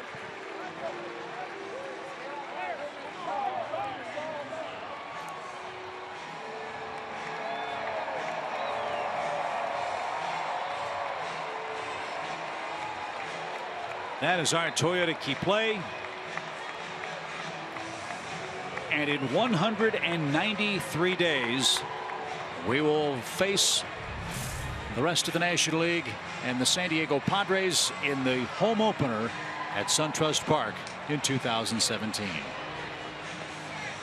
Well, all of those gentlemen had a lot to do with the history of this ballpark. So fitting that they were out there to help Bobby and John do the honors. There's a former Rookie of the Year right there, and he played shortstop.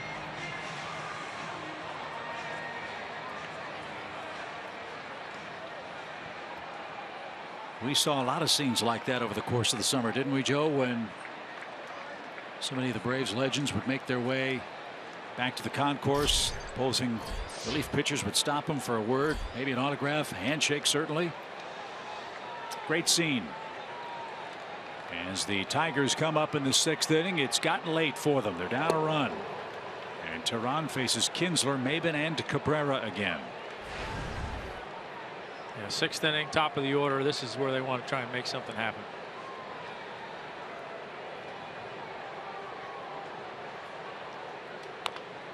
Little dribbler. Julio's going to grab that, and he's going to throw out Kinsler. There's a good start. Kinsler's 0 for 3, 1 away. Julio takes a lot of pride in feeling his position, in getting bunts down. Leads the team in that category with 11 sacrifices again this year, but he becomes another infielder. Yeah, well, I mean, they're all things you can do to help yourself win ball games. So I'm not saying everybody's always going to be good at all of it, but there's no reason not to work at it, and Julio does.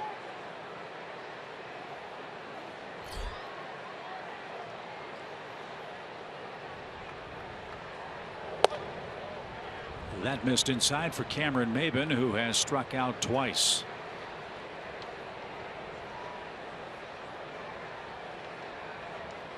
And 4 times in the series. 1 ball, no strikes.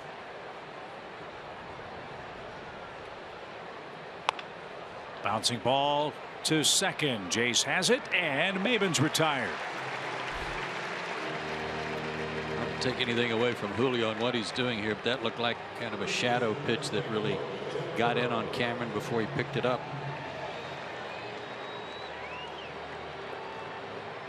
All help appreciated, especially with this man in the batter's box, Miguel Cabrera.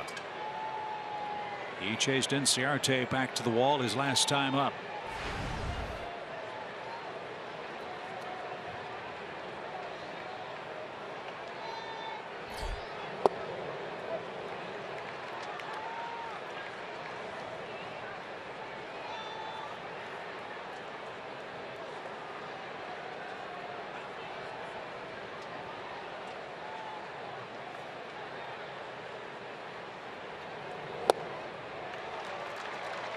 Still throwing 93 is Julio Teheran, and he's ahead of Cabrera, 0-2.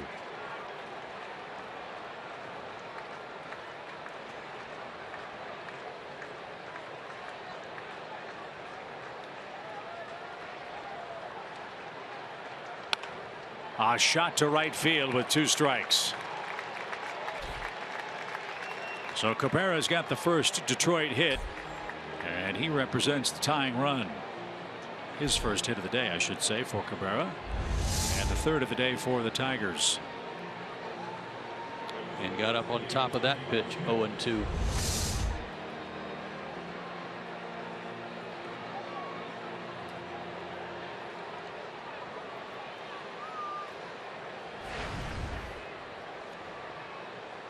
Martinez has 22 homers. He's 1 for 2 on the afternoon.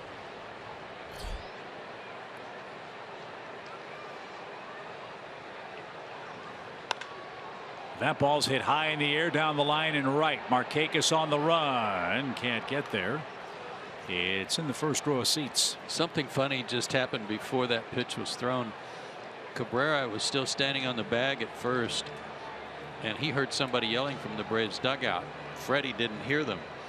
So Cabrera tapped Freddie and go, "Hey, they're trying to get your attention over there."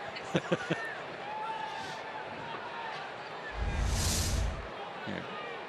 Hey, they're talking to you over there.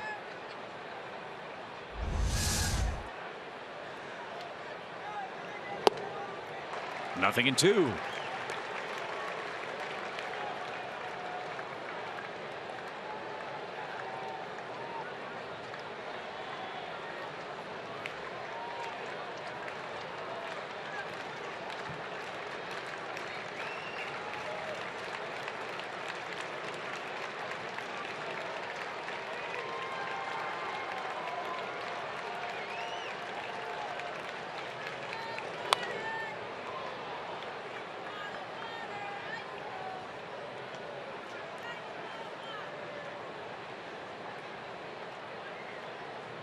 The thing that scares you the most about this team in close game, it goes back to what I said before. Up and down their lineup, they've got power, but they can get the barrel to the ball no matter in or out.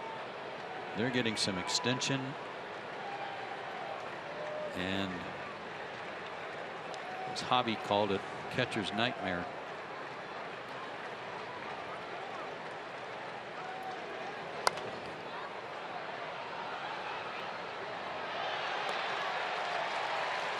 Yeah, you're always, especially in a game like this, you're always fearful of that one mistake. But like you say, with these guys being so good, particularly on the fastball and getting the barrel of the bat to the ball, you might get beat on something that's not necessarily a mistake. Yeah. You know, I mean, they might get you on a good pitch.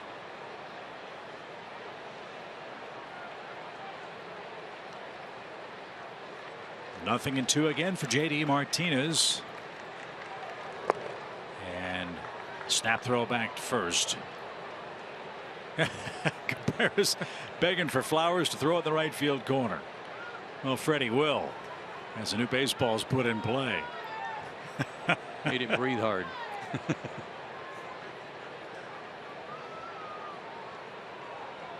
You see on Fox Tracks there, you see the shadow on the upper left part of the batter's box. That type of pitch is a pitch that these guys are capable of hitting out to the opposite field. They're not all dead pull hitters. Swing and a miss. Julio Teheran has 10 strikeouts. In fact, the last 2 starters, Aaron Blair and Julio Teheran, both with double-digit strikeout games against the Tigers. Bottom of the 6th coming up.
Including this one. So let's get you out to New York, where the Yankees are hosting the Orioles. Top of the 4th, Matt Wieters nails a 2-run shot to right for his 16th of the year to make it 3-0, but he wasn't done yet. 6th inning, and Wieters again with another 2-run shot to make it 5-1. That score currently holds in the bottom of the 7th inning as the Orioles continue to grip onto that first AL wildcard spot. All right, Kelsey, thank you very much. Very simply, if Baltimore wins, they're in. Toronto at 88-73 is beating Boston. Here it's 1-0 Atlanta. And a swing and a miss by Adonis Garcia as the home 6th gets started for the Braves.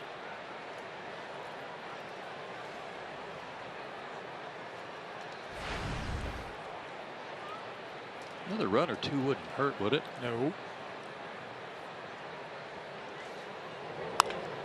A base hit up the middle. Iglesias got a late break on that ball at shortstop.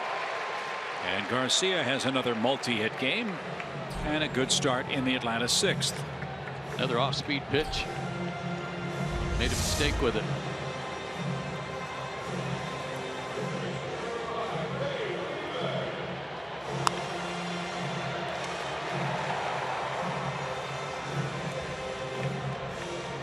You know, even as accomplished a pitcher as you were, as Verlander is, when you make one little mistake and somebody gets a hit of it, it's got to be like, can't you just miss one? Yeah. Let me get away with one. Yeah.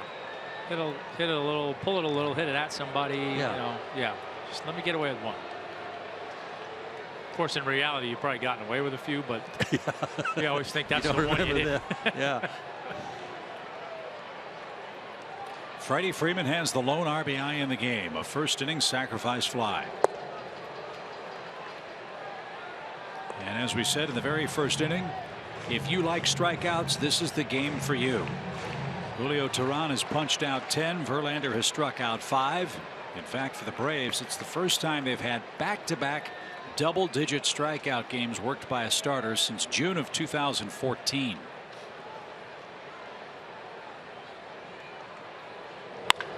Hammered and foul.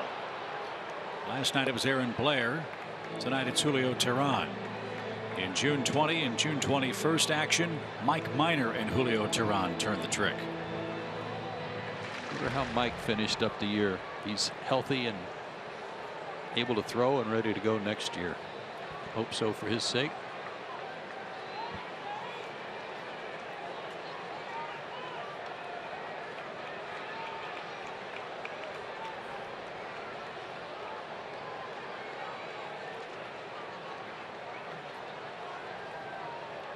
Big shift with 2 strikes. And Freddie pokes one high in the air left side, but drifting over is Iglesias. And he'll make the play for the first out of the inning. That'll bring up Matt Kemp. He's the subject of our Greatness Made Here feature, brought to you by Synovus, the Bank of Here. 55 games with the Braves, a 30-25 record since Matt arrived on the scene. 12 homers, 39 driven in. Great slugging and a 20-point better average here than when he was with the Padres.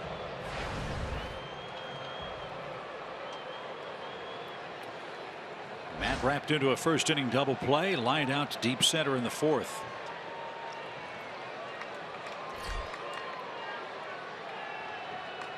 He's hit 3 or 4 balls to the wall and 1 over in the series. Runner goes. McCann's throw is going to be deflected into shallow center, and headed for third is Adonis Garcia.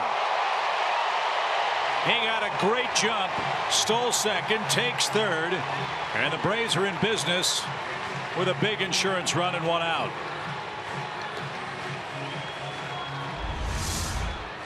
Good crossover step and a good time to go. Not sure if Kinsler just didn't handle the he got caught by the slide too, maybe brushed his glove. Good hustle. So now the Tiger infield comes in for Kemp. 1-0 Braves lead.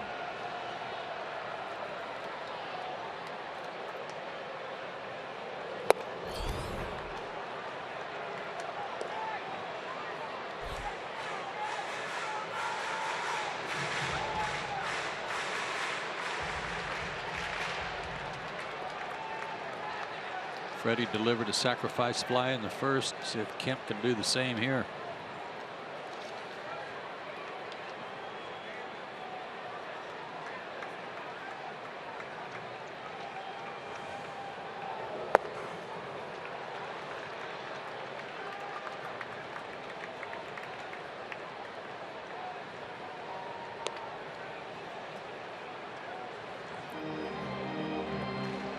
Well, you've got the right guy in the right spot for that exact play. Matt Kemp leads the National League in sac flies with 12 of them. Bryce Harper and Chris Carter of Washington and Milwaukee respectively have 10.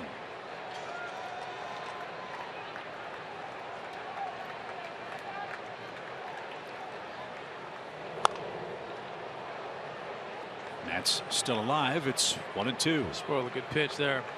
He's not afraid to hang over the plate a little bit. 0-2 to guard that outside corner.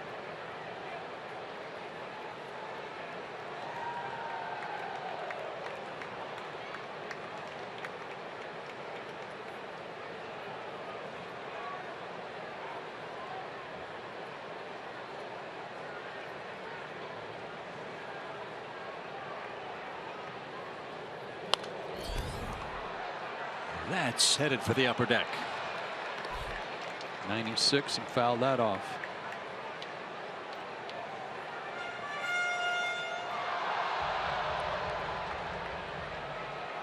Verlander allowing just a 176 batting average against him in the second half since the All-Star break.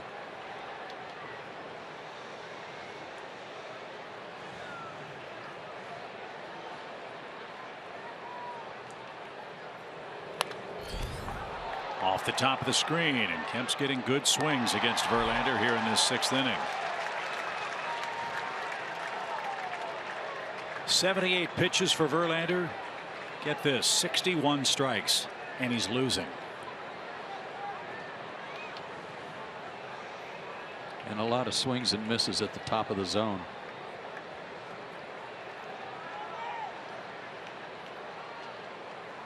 A single, a steal, and an error puts Garcia at third with 1 out. And Kemp chased one and is struck out. Big pitch by Verlander. Infield can back up to normal depth with 2 outs. But now Verlander has to face the most experienced man against him head-to-head, Nick Markakis. And we know how good Nick has been with 2 outs and runners in scoring position all year.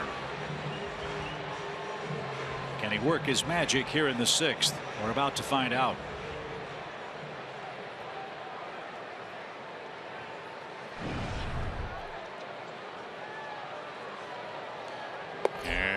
Brad Ausmus doesn't want Markakis to swing the bat here. He knows the matchups. He'd rather have the righty-righty sequence with Tyler Flowers. And that's what Detroit will get, as they will walk Nick intentionally. But Tyler Flowers has been a hot hitter too. He's riding a 5-game hitting streak. A streak that continued with a 2nd inning single. He's 7 for 18 in that stretch.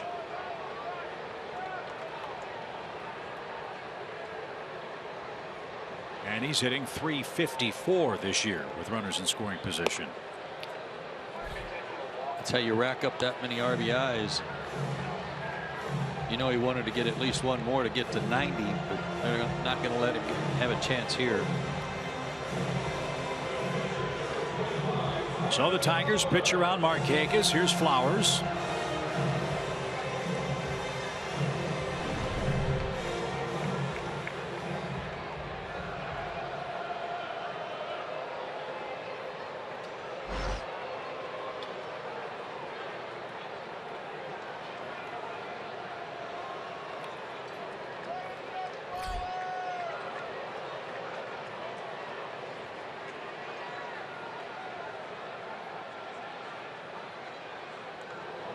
Swing and a miss. And this is where Verlander's been so tough, and one reason why he's a 16-game winner. Yeah, this is just crazy numbers here. .069 batting average with 2 out in this situation. That's almost impossible. And everything else is not too shabby either. No.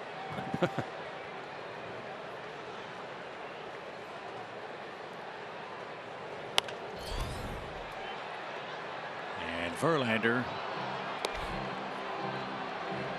has a little more hump in that fastball. That one whizzed in at 95 miles an hour.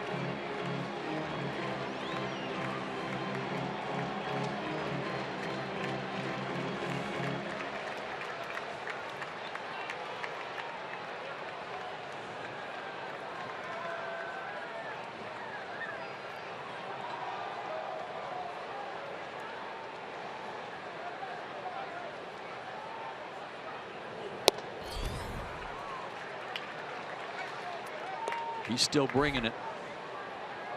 96 on his 85th pitch. Big, strong horse.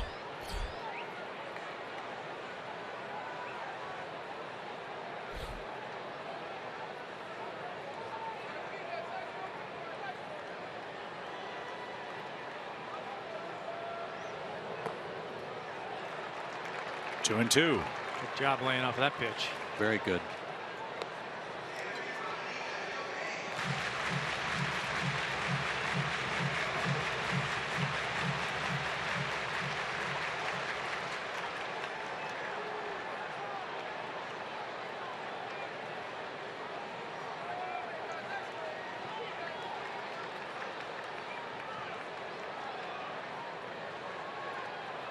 Flowers has battled back to an even count.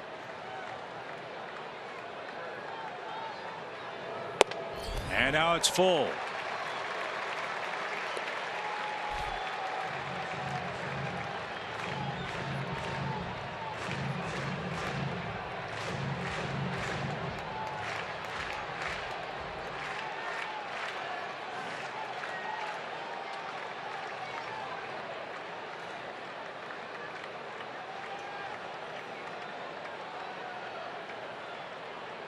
So Markakis will get a head start as he leads off in the shadows at first base. There he goes. Strike three called, and Flowers knew it.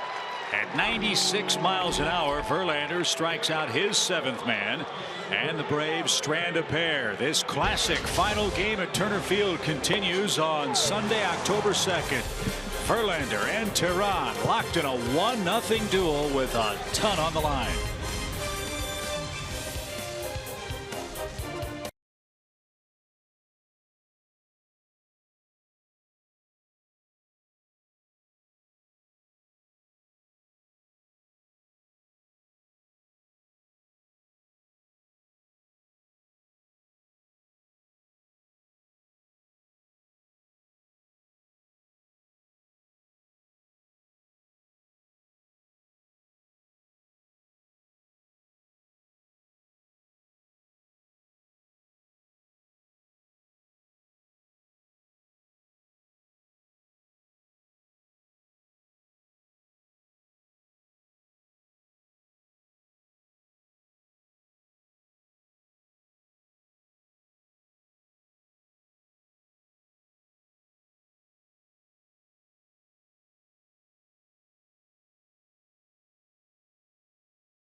Of baseball, Turner Field at a glance. Here are some of the milestones in the Braves' 20-year history here in downtown Atlanta.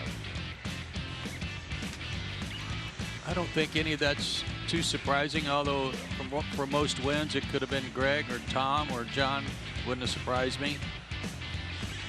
Julio Teheran will finish, well, he's right now at 23 wins, and that's 7th all-time at Turner Field, and his ERA is 6th, but he could move up today.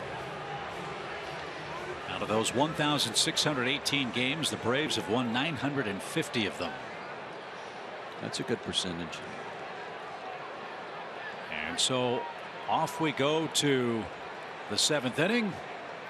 Bill Bartholomew, President Carter, Rosalind Carter in the chairman's seats in the third row. And they have seen a classic today. They were on Kiss Cam a while ago. Yeah, they were.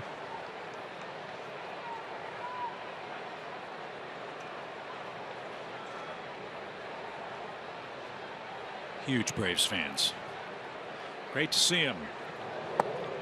As Justin Upton leads off and takes a ball low. 9 outs left for the Tigers.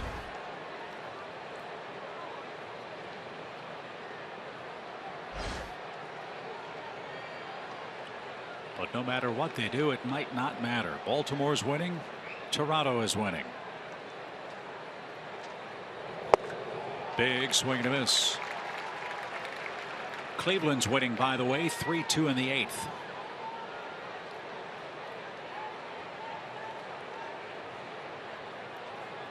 A Boston loss and a Cleveland win means Cleveland clinches the 2nd seed in the American League. Texas has home field advantage all the way through the end of the World Series. Swing and a miss. That's 11 for Teheran. One shy of his career high.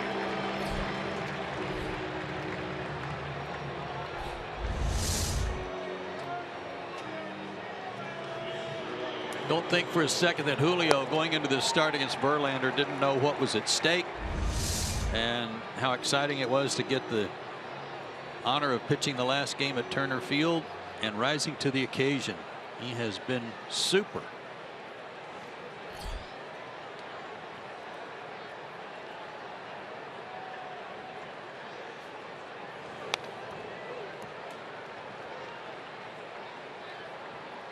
And largely with fastballs today.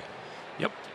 Located them in and out, up and down, sprinkled in some nice sliders, but more than anything else, it's been their respect for his fastball that's gotten him so many strikeouts.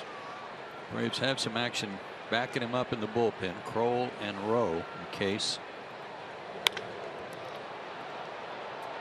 Markakis in right, shielding his eyes at the edge of the track. Castellanos flies out, 2 away. Julio's pitch count high in September was 109, and that was his first start in September. His pitch count high for the season is 120.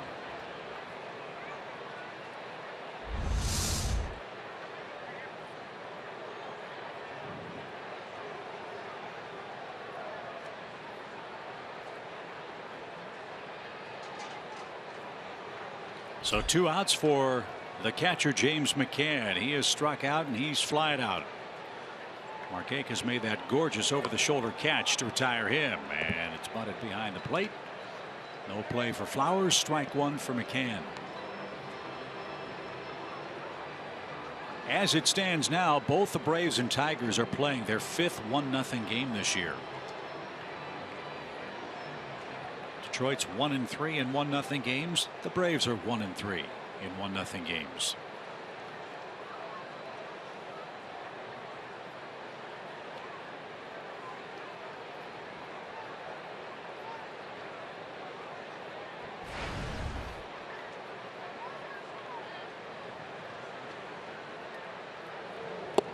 Swing and a miss.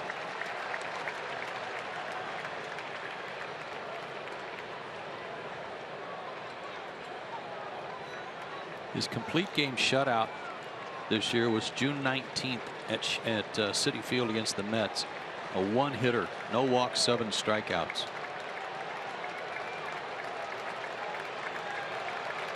The 0-2 he is high. That was also the game where he threw 120 pitches. And his 12 strikeout game was May 24th against Milwaukee. 12 strikeouts in 7 innings, a no decision in a game the Braves lost 2-1.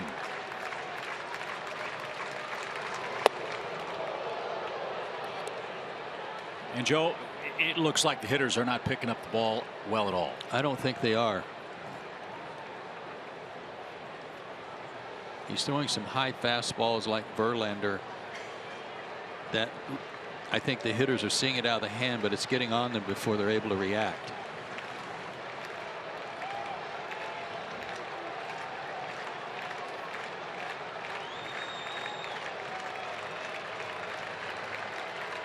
Two and 2.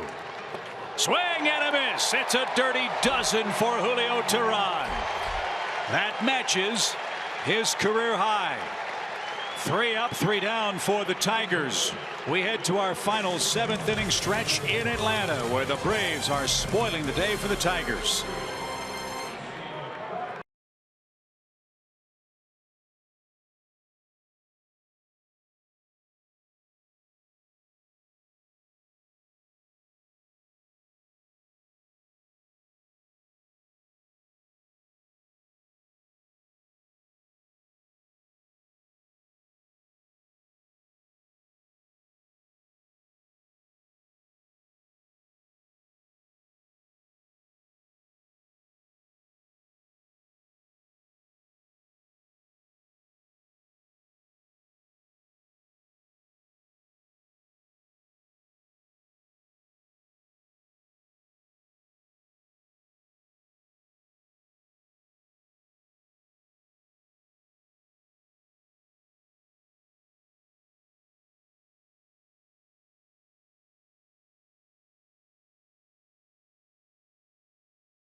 Delta Airlines.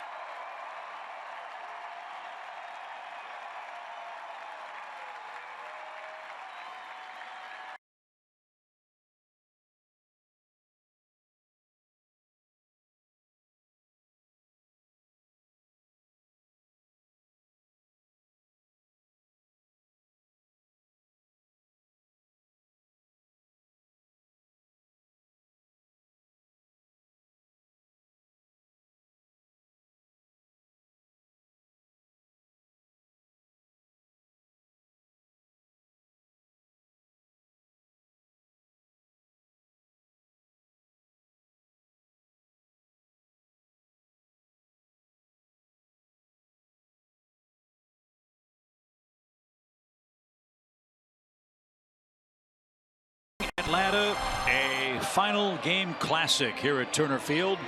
Julio Teheran has been brilliant.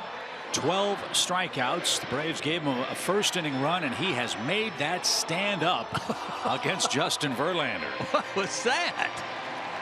Adonis just gave him a little shower. It may have been an early celebration shower because he's been brilliant today. Yeah, he's been good from the get-go. Striking out the side in the first inning, established that fastball, mixing in the slider. But for the most part, like you said, Joe, it's been the fastball and a lot of swings and misses on the fastball for strike three. So he's been able to plant in the Tigers hitters enough respect for that fastball that getting it by him. And when he does mix in the slider, it's been good. And nice little, maybe an early shower. I don't know. Maybe they'd already told him he's going to get pinch hit for. I don't know. Adonis just decided, way to go. Yeah, a little Gatorade in the face. That's always pleasant. That's the only thing that's been able to cool off Julio Teheran on this beautiful day. As Atlanta comes up in the 7th again. Peterson, Swanson, then we'll see. I mean, Julio's 2 for 2 today. Good point. Yeah. Why waste the pinch hitter? Verlander's held up his end of the deal. He has struck out 7. He has walked 1. But he's got no offensive support.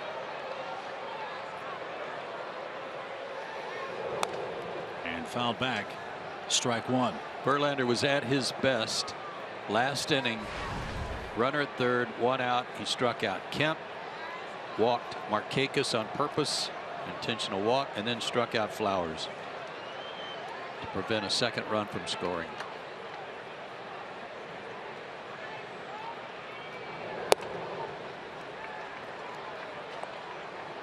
Baltimore 5, Yankees 1, bottom 8th. The Yankees have 2 on, 1 out. Pittsburgh 2, St. Louis 1, bottom 6th.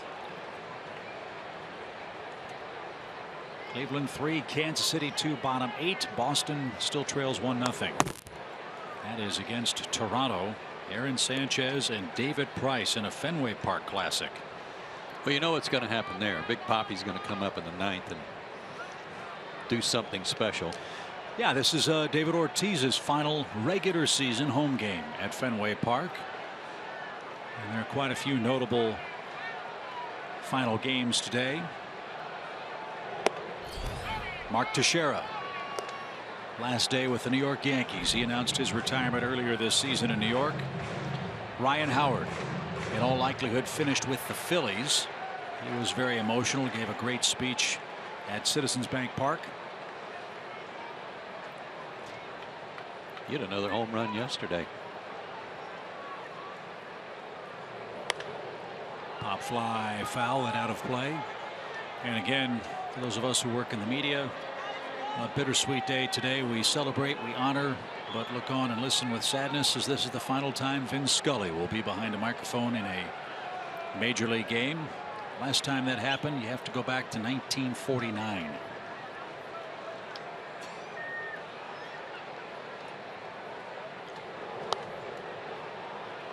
"67 years.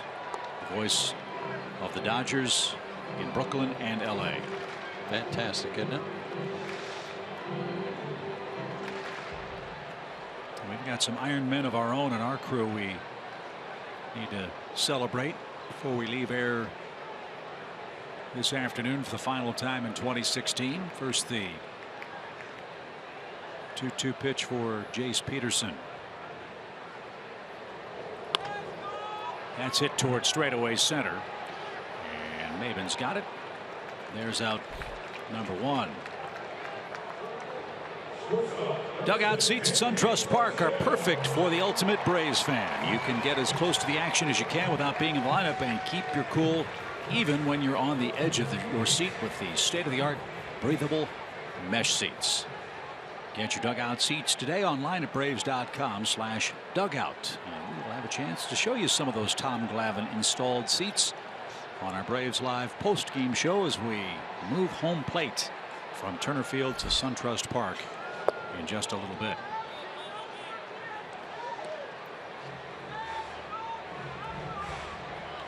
So Dansby Swanson, third at bat of the game. He must exceed 130 to lose his rookie status.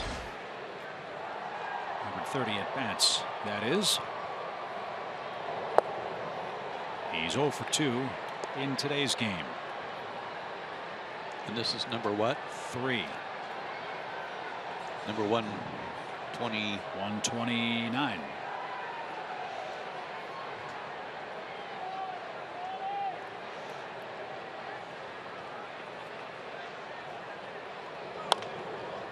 Poke down the play, foul. Want to salute Wayne Barry, Val Burrell, Kevin Fay, Howard Feinberg, and Jerry Krause, all members of our broadcasting crew here in Atlanta for a long time. Wayne Barry 40 years, Val 35, Kevin Fay, Tex 27, Howard Feinberg 27.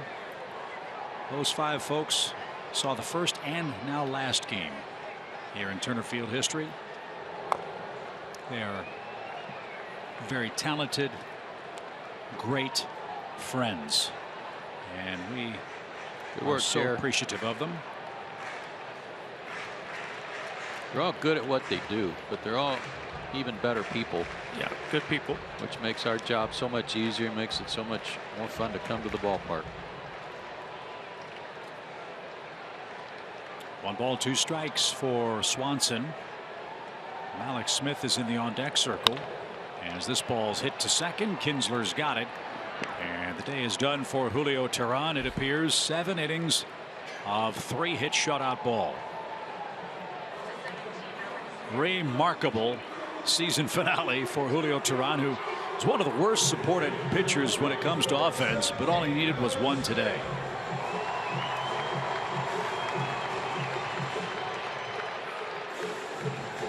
Only 1 walk. That was Castellanos in the 2nd inning.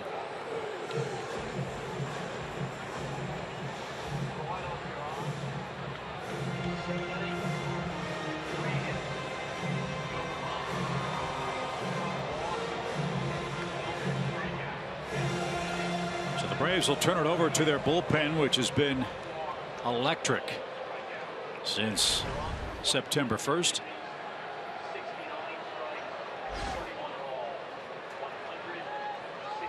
100 pitches on the button for Julio and 69 strikes, and another one from Verlander, who's thrown 102 pitches, 75 strikes. So master craftsman on the mound at work today.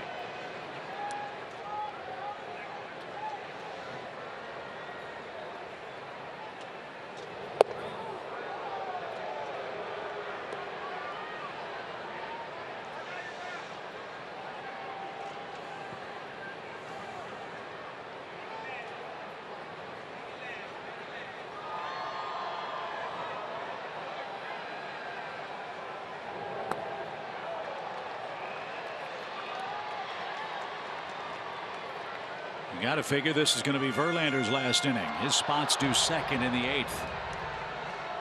And they've got plenty of thunder available to pinch hit, most notably Victor Martinez. And you got to go through the top of the order again. And Malik Smith is down on strikes. Verlander has 8 punch outs. He's done his part. Now the Tigers offense tries to go to work. They're down a run.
memorabilia here today. This is a heavy base, guys.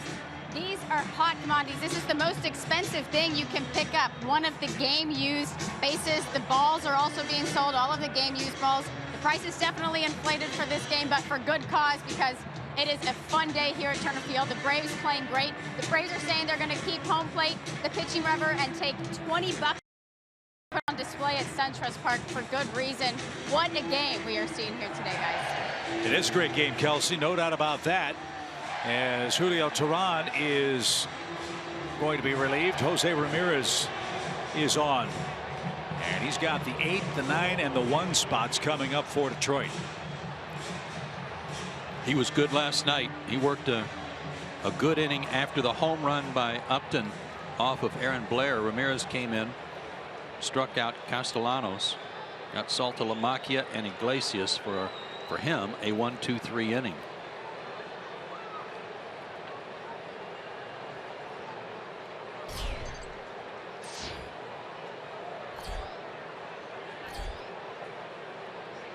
So Iglesias leads off, and a disappearing slider has him behind. Yankees scored a run in the 8th, but they trail Baltimore 5-2 in the 9th. Boston has tied Toronto 1-1. That's great news for the Tigers. Swing and a fly ball hit well toward left. Kemp on a sprint. He's not going to get there. That ball's off the wall. And Iglesias on his way to second with a stand-up double. And he represents the tying run. And Victor Martinez is the man in the on-deck circle. I thought that was going. The way it sounded off the bat, didn't miss by much.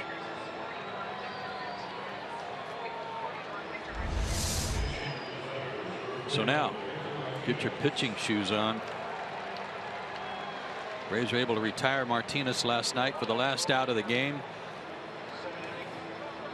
But 4 for 7 as a pinch hitter and 3 homers. Don't you guys think this is kind of buzzard's luck for the Tigers? There has to be one interleague game every day, and this entire series they've not been able to use Victor Martinez. He's their DH because we're playing in the National League Park.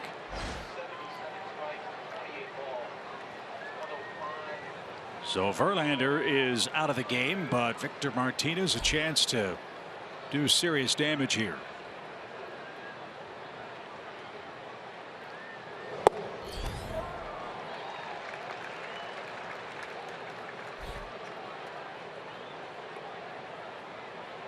As Joe mentioned last night, 3 of his 4 pinch hits have been homers. Brad Ausmus hoping Martinez can rescue the Tigers here.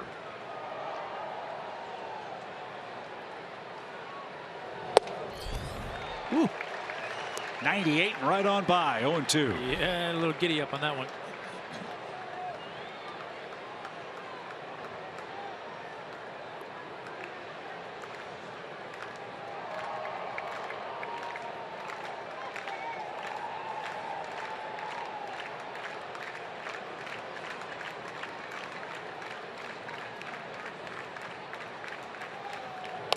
Check swing and off the screen. It's still 0-2.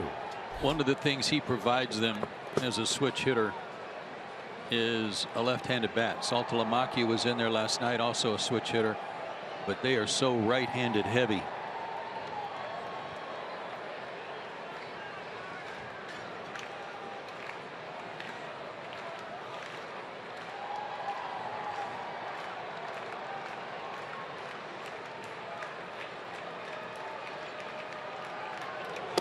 He chased a bad ball 1.5 feet out of the strike zone. And Victor Martinez is the 13th Tiger to strike out today. Well, that was perfect. Set the target up, down and in, and throw it up and away. Throw it up and away. Yeah, absolute worst case scenario there. Striking out. Don't move the runner. Don't drive him in. So now he's going to take a base hit. And Kinsler 0 for 3. Struck out in the first, popped out to center in the third, and hit a comebacker to Julio Teheran in the 6th.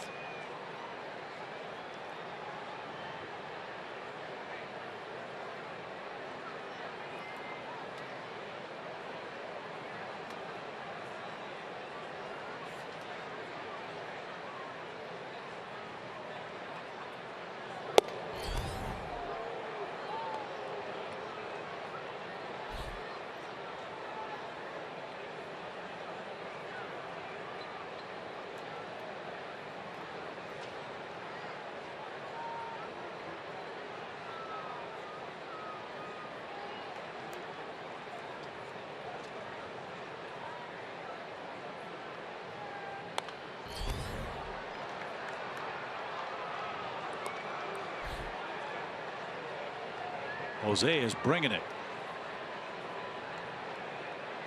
I think that's what impressed me the most about Iglesias' contact, is how hard he hit that ball. A leadoff double for the Tigers shortstop. He's the tying run.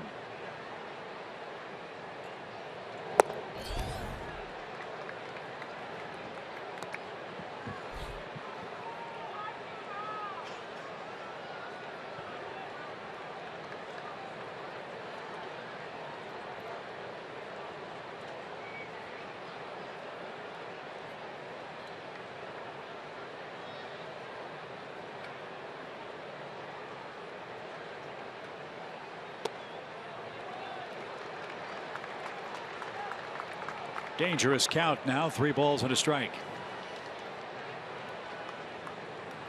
Interesting to see how Kinsler will handle this. If he's going to go for the 3-1 count, fastball, jump on it, and try to put the Tigers on top, or if he's going to be a little more bat control.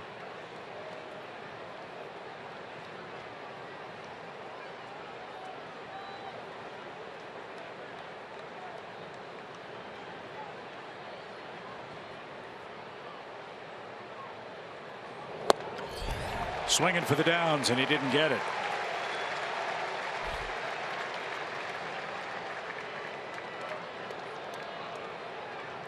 That's okay if you've picked a spot where you think he might throw it and you're looking for a location and you don't get it, you lay off. That would have been ball 4.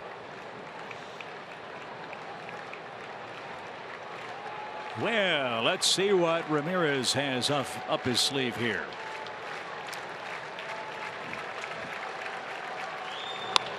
Hot shot right to Dansby. Throw to second. Double play.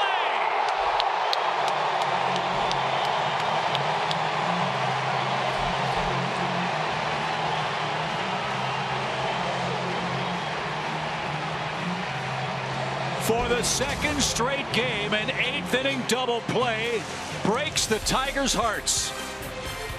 1-0 Atlanta.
Is sponsored by your local Toyota dealers. Let's go places.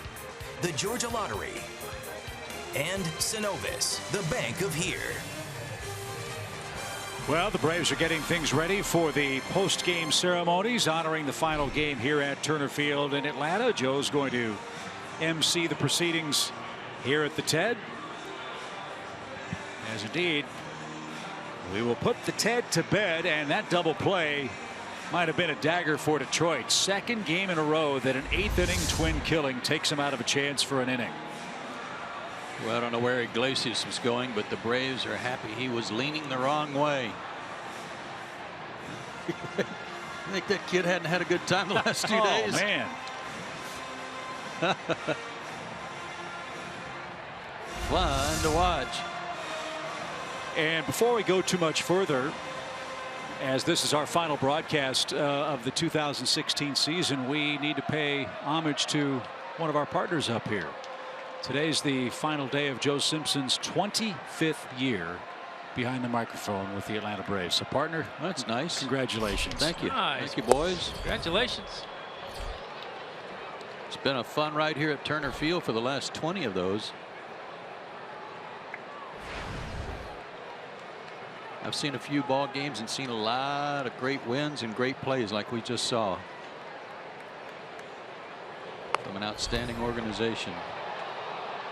That's bunted foul quickly. No balls, 2 strikes. I was just curious, though. I'm going to MC. Is there a voice I should use when I get out there? I don't know. What is it, Jock Savage? Josh Savage. Hello again, everybody.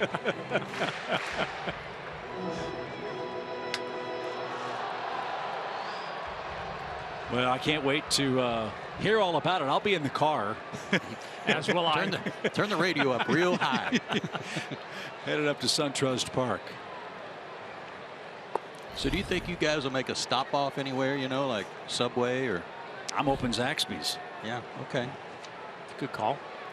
Well, when we get that shot of you guys in the limo bus, I'll be looking for the Zaxby's bag and the crumbs and the cups. Yeah.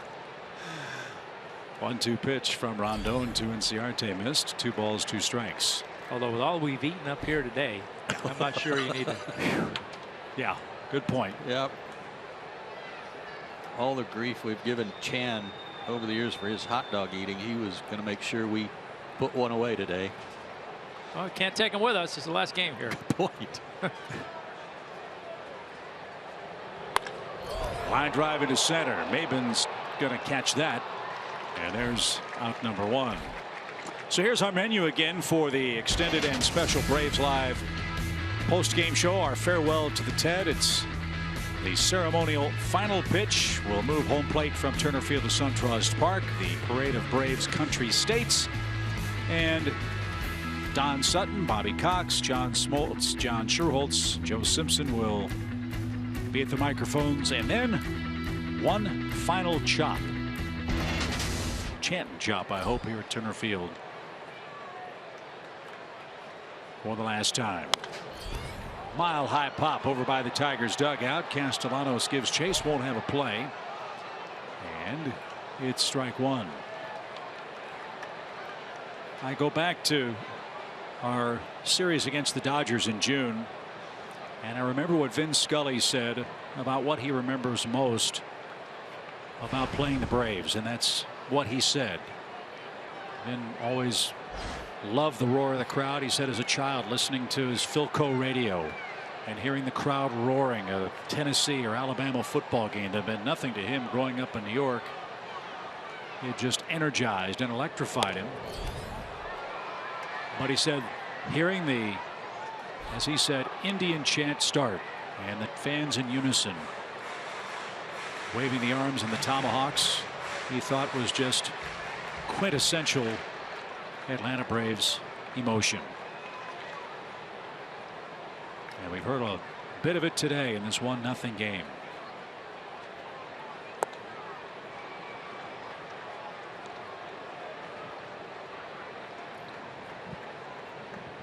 Jim Johnson is getting ready for the 9th.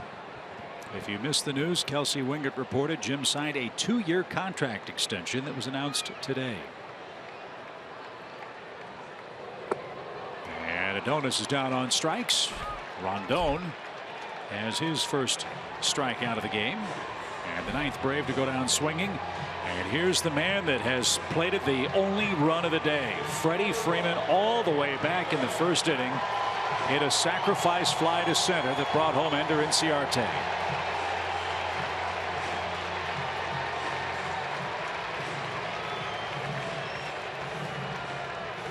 Standing O from a lot of folks for Freddie for his terrific season. And I think it'd only be fitting if he gets the last hit by an Atlanta Brave right here at Turner Field. As it stands now, Nick Markakis has the last home run as a Brave. And Adonis Garcia, the last hit.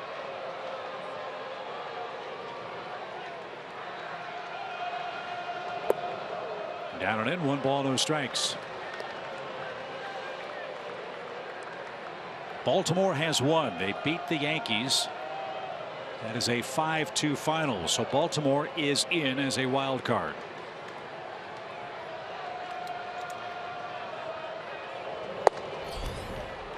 Toronto just took the lead in Boston, 2-1 in the 8th.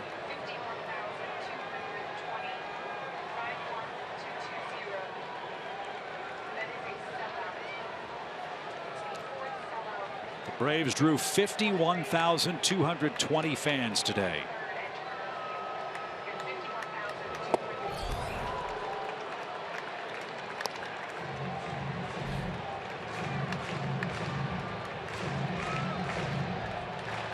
Braves drew 2,020,914 in 2016.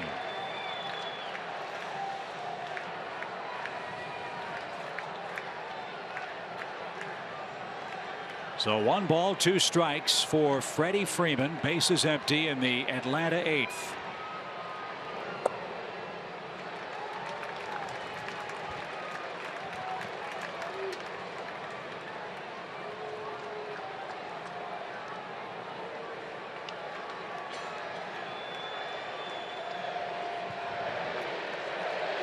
Listen to the crowd now.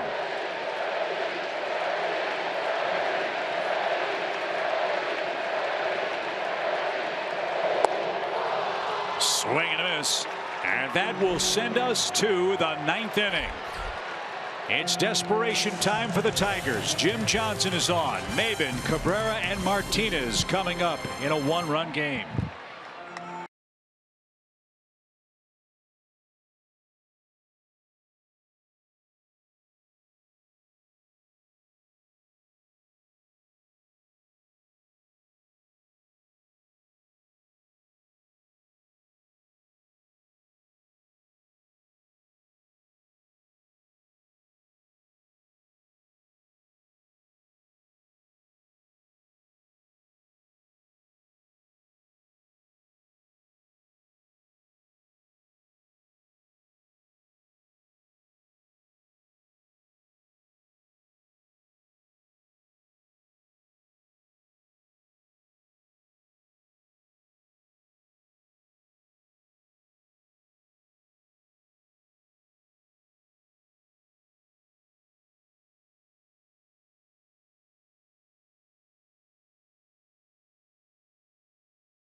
To Turner Field, which began as Olympic Stadium, converted to a baseball park and opened up on April 4th, 1997. Henry Aaron made his way from center field, joined by our pal Tom Glavine to deliver home plate. Ted Turner, the ceremonial first pitch caught by Mike Mordecai, and baseball history in Atlanta continued to be written here in this beautiful downtown facility. That leads us to our Coors Timeless Moment. We celebrate the top moments in Turner Field history. And of course, the Braves beat the Cubs in another 1-run game. 5-4 was the final. Well, Jim Johnson's going to have to earn it. He's got to get Maben, he's got to get the best hitter in baseball, and then he's got to get JD Martinez. No easy task. Jim has been brilliant since coming back from the disabled list. Maben 0 for 3 and delivers downstairs. Jim worked last night, gave up a run on 2 hits, but he earned his 19th save. Strike outside corner.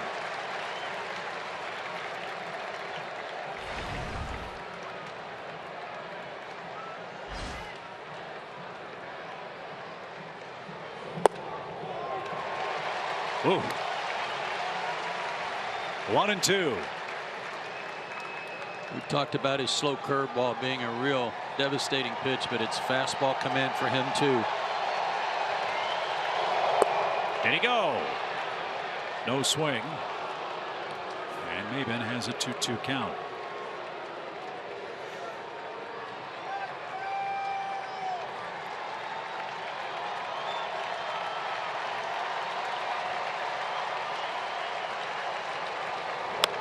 Ground ball to second. Peterson to his right. One out in the ninth.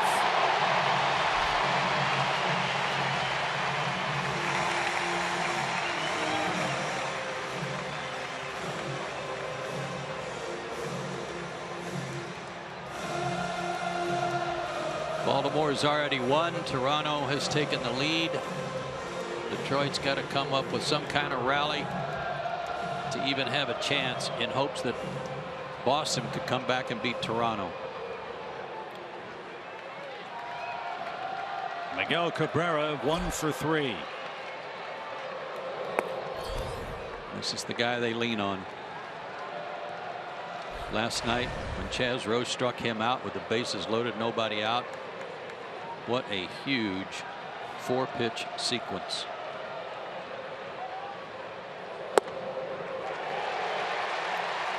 He is painting that down and away strike. Yeah, you don't see him take too many fastballs either. I wonder if he's old school, taking a strike all the way.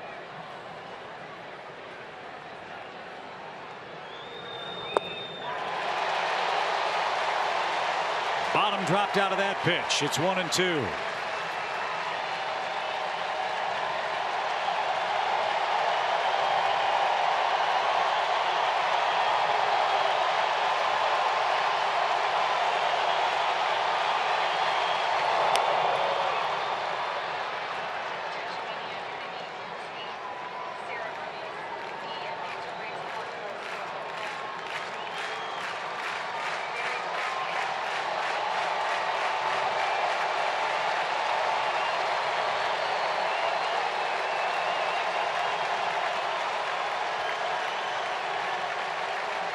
One and two.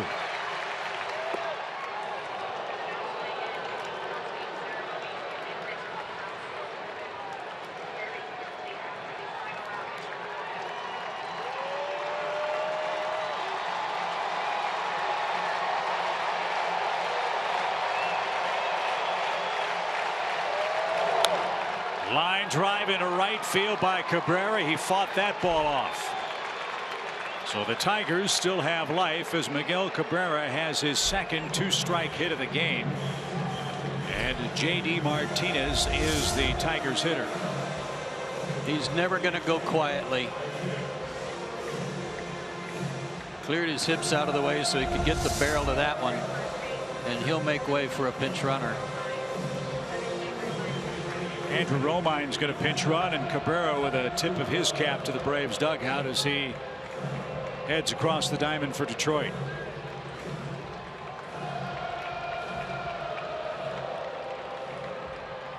Now keep in mind, Tyler Flowers has not gotten much help trying to throw out base stealers.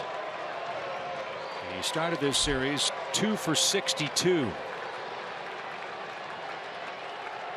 We'll see if the Tigers dare think about trying to run here with Martinez in the batter's box. Romine is 8 for 8 in stolen bases.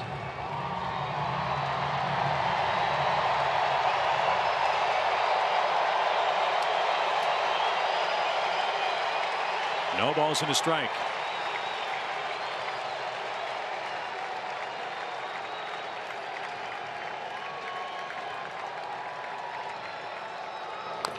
Fouled away.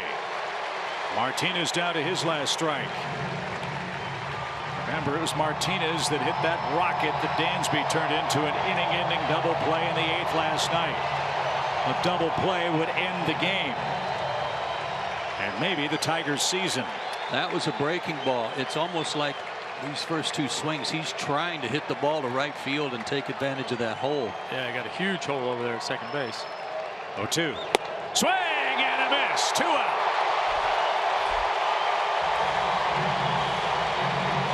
Martinez strikes out for the 9th time in this series.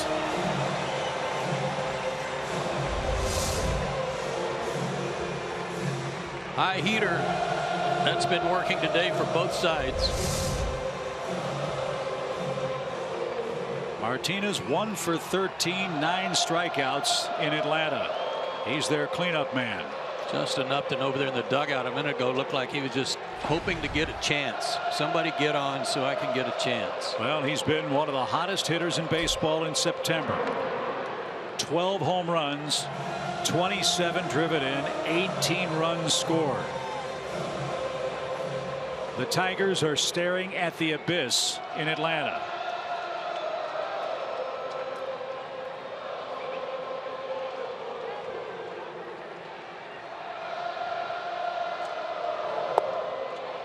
Strike one. Upton didn't think much of that. Good curveball.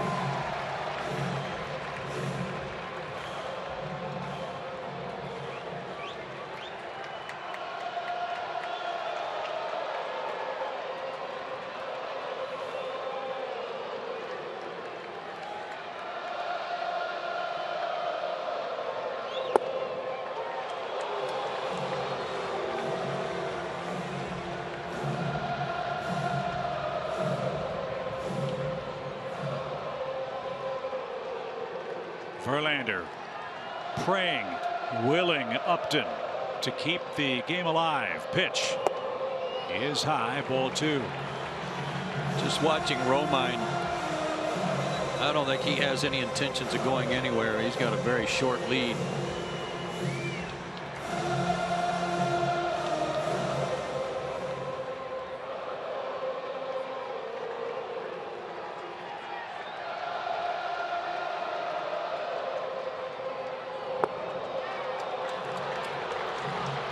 Johnson being very careful with Upton.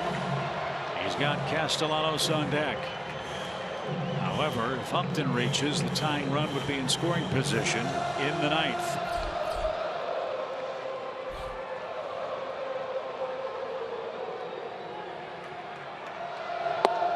Strike 2. Upton was on his way to first.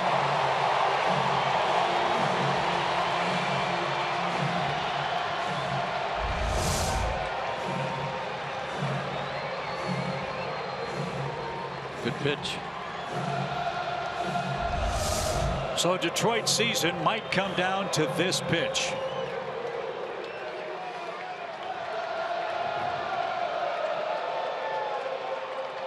Three and 2. Here it is. Runner goes. Strike 3 called. And the Braves close out Turner Field with a 1-0 shutout of the Tigers.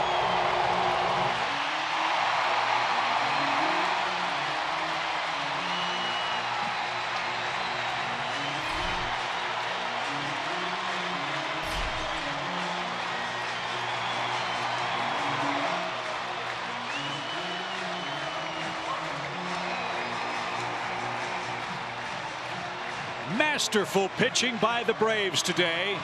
15 Tigers strike out in a 9-inning game.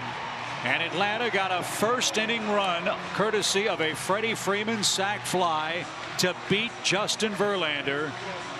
And the Braves close out Turner Field with their 12th win in 14 games. They won 5 consecutive series. And they absolutely played the role of the spoiler to perfection over the last 2 weeks. What a way to say goodbye to Turner Field. Braves 1, Tigers 0. Atlanta takes 2 out of 3 in Atlanta.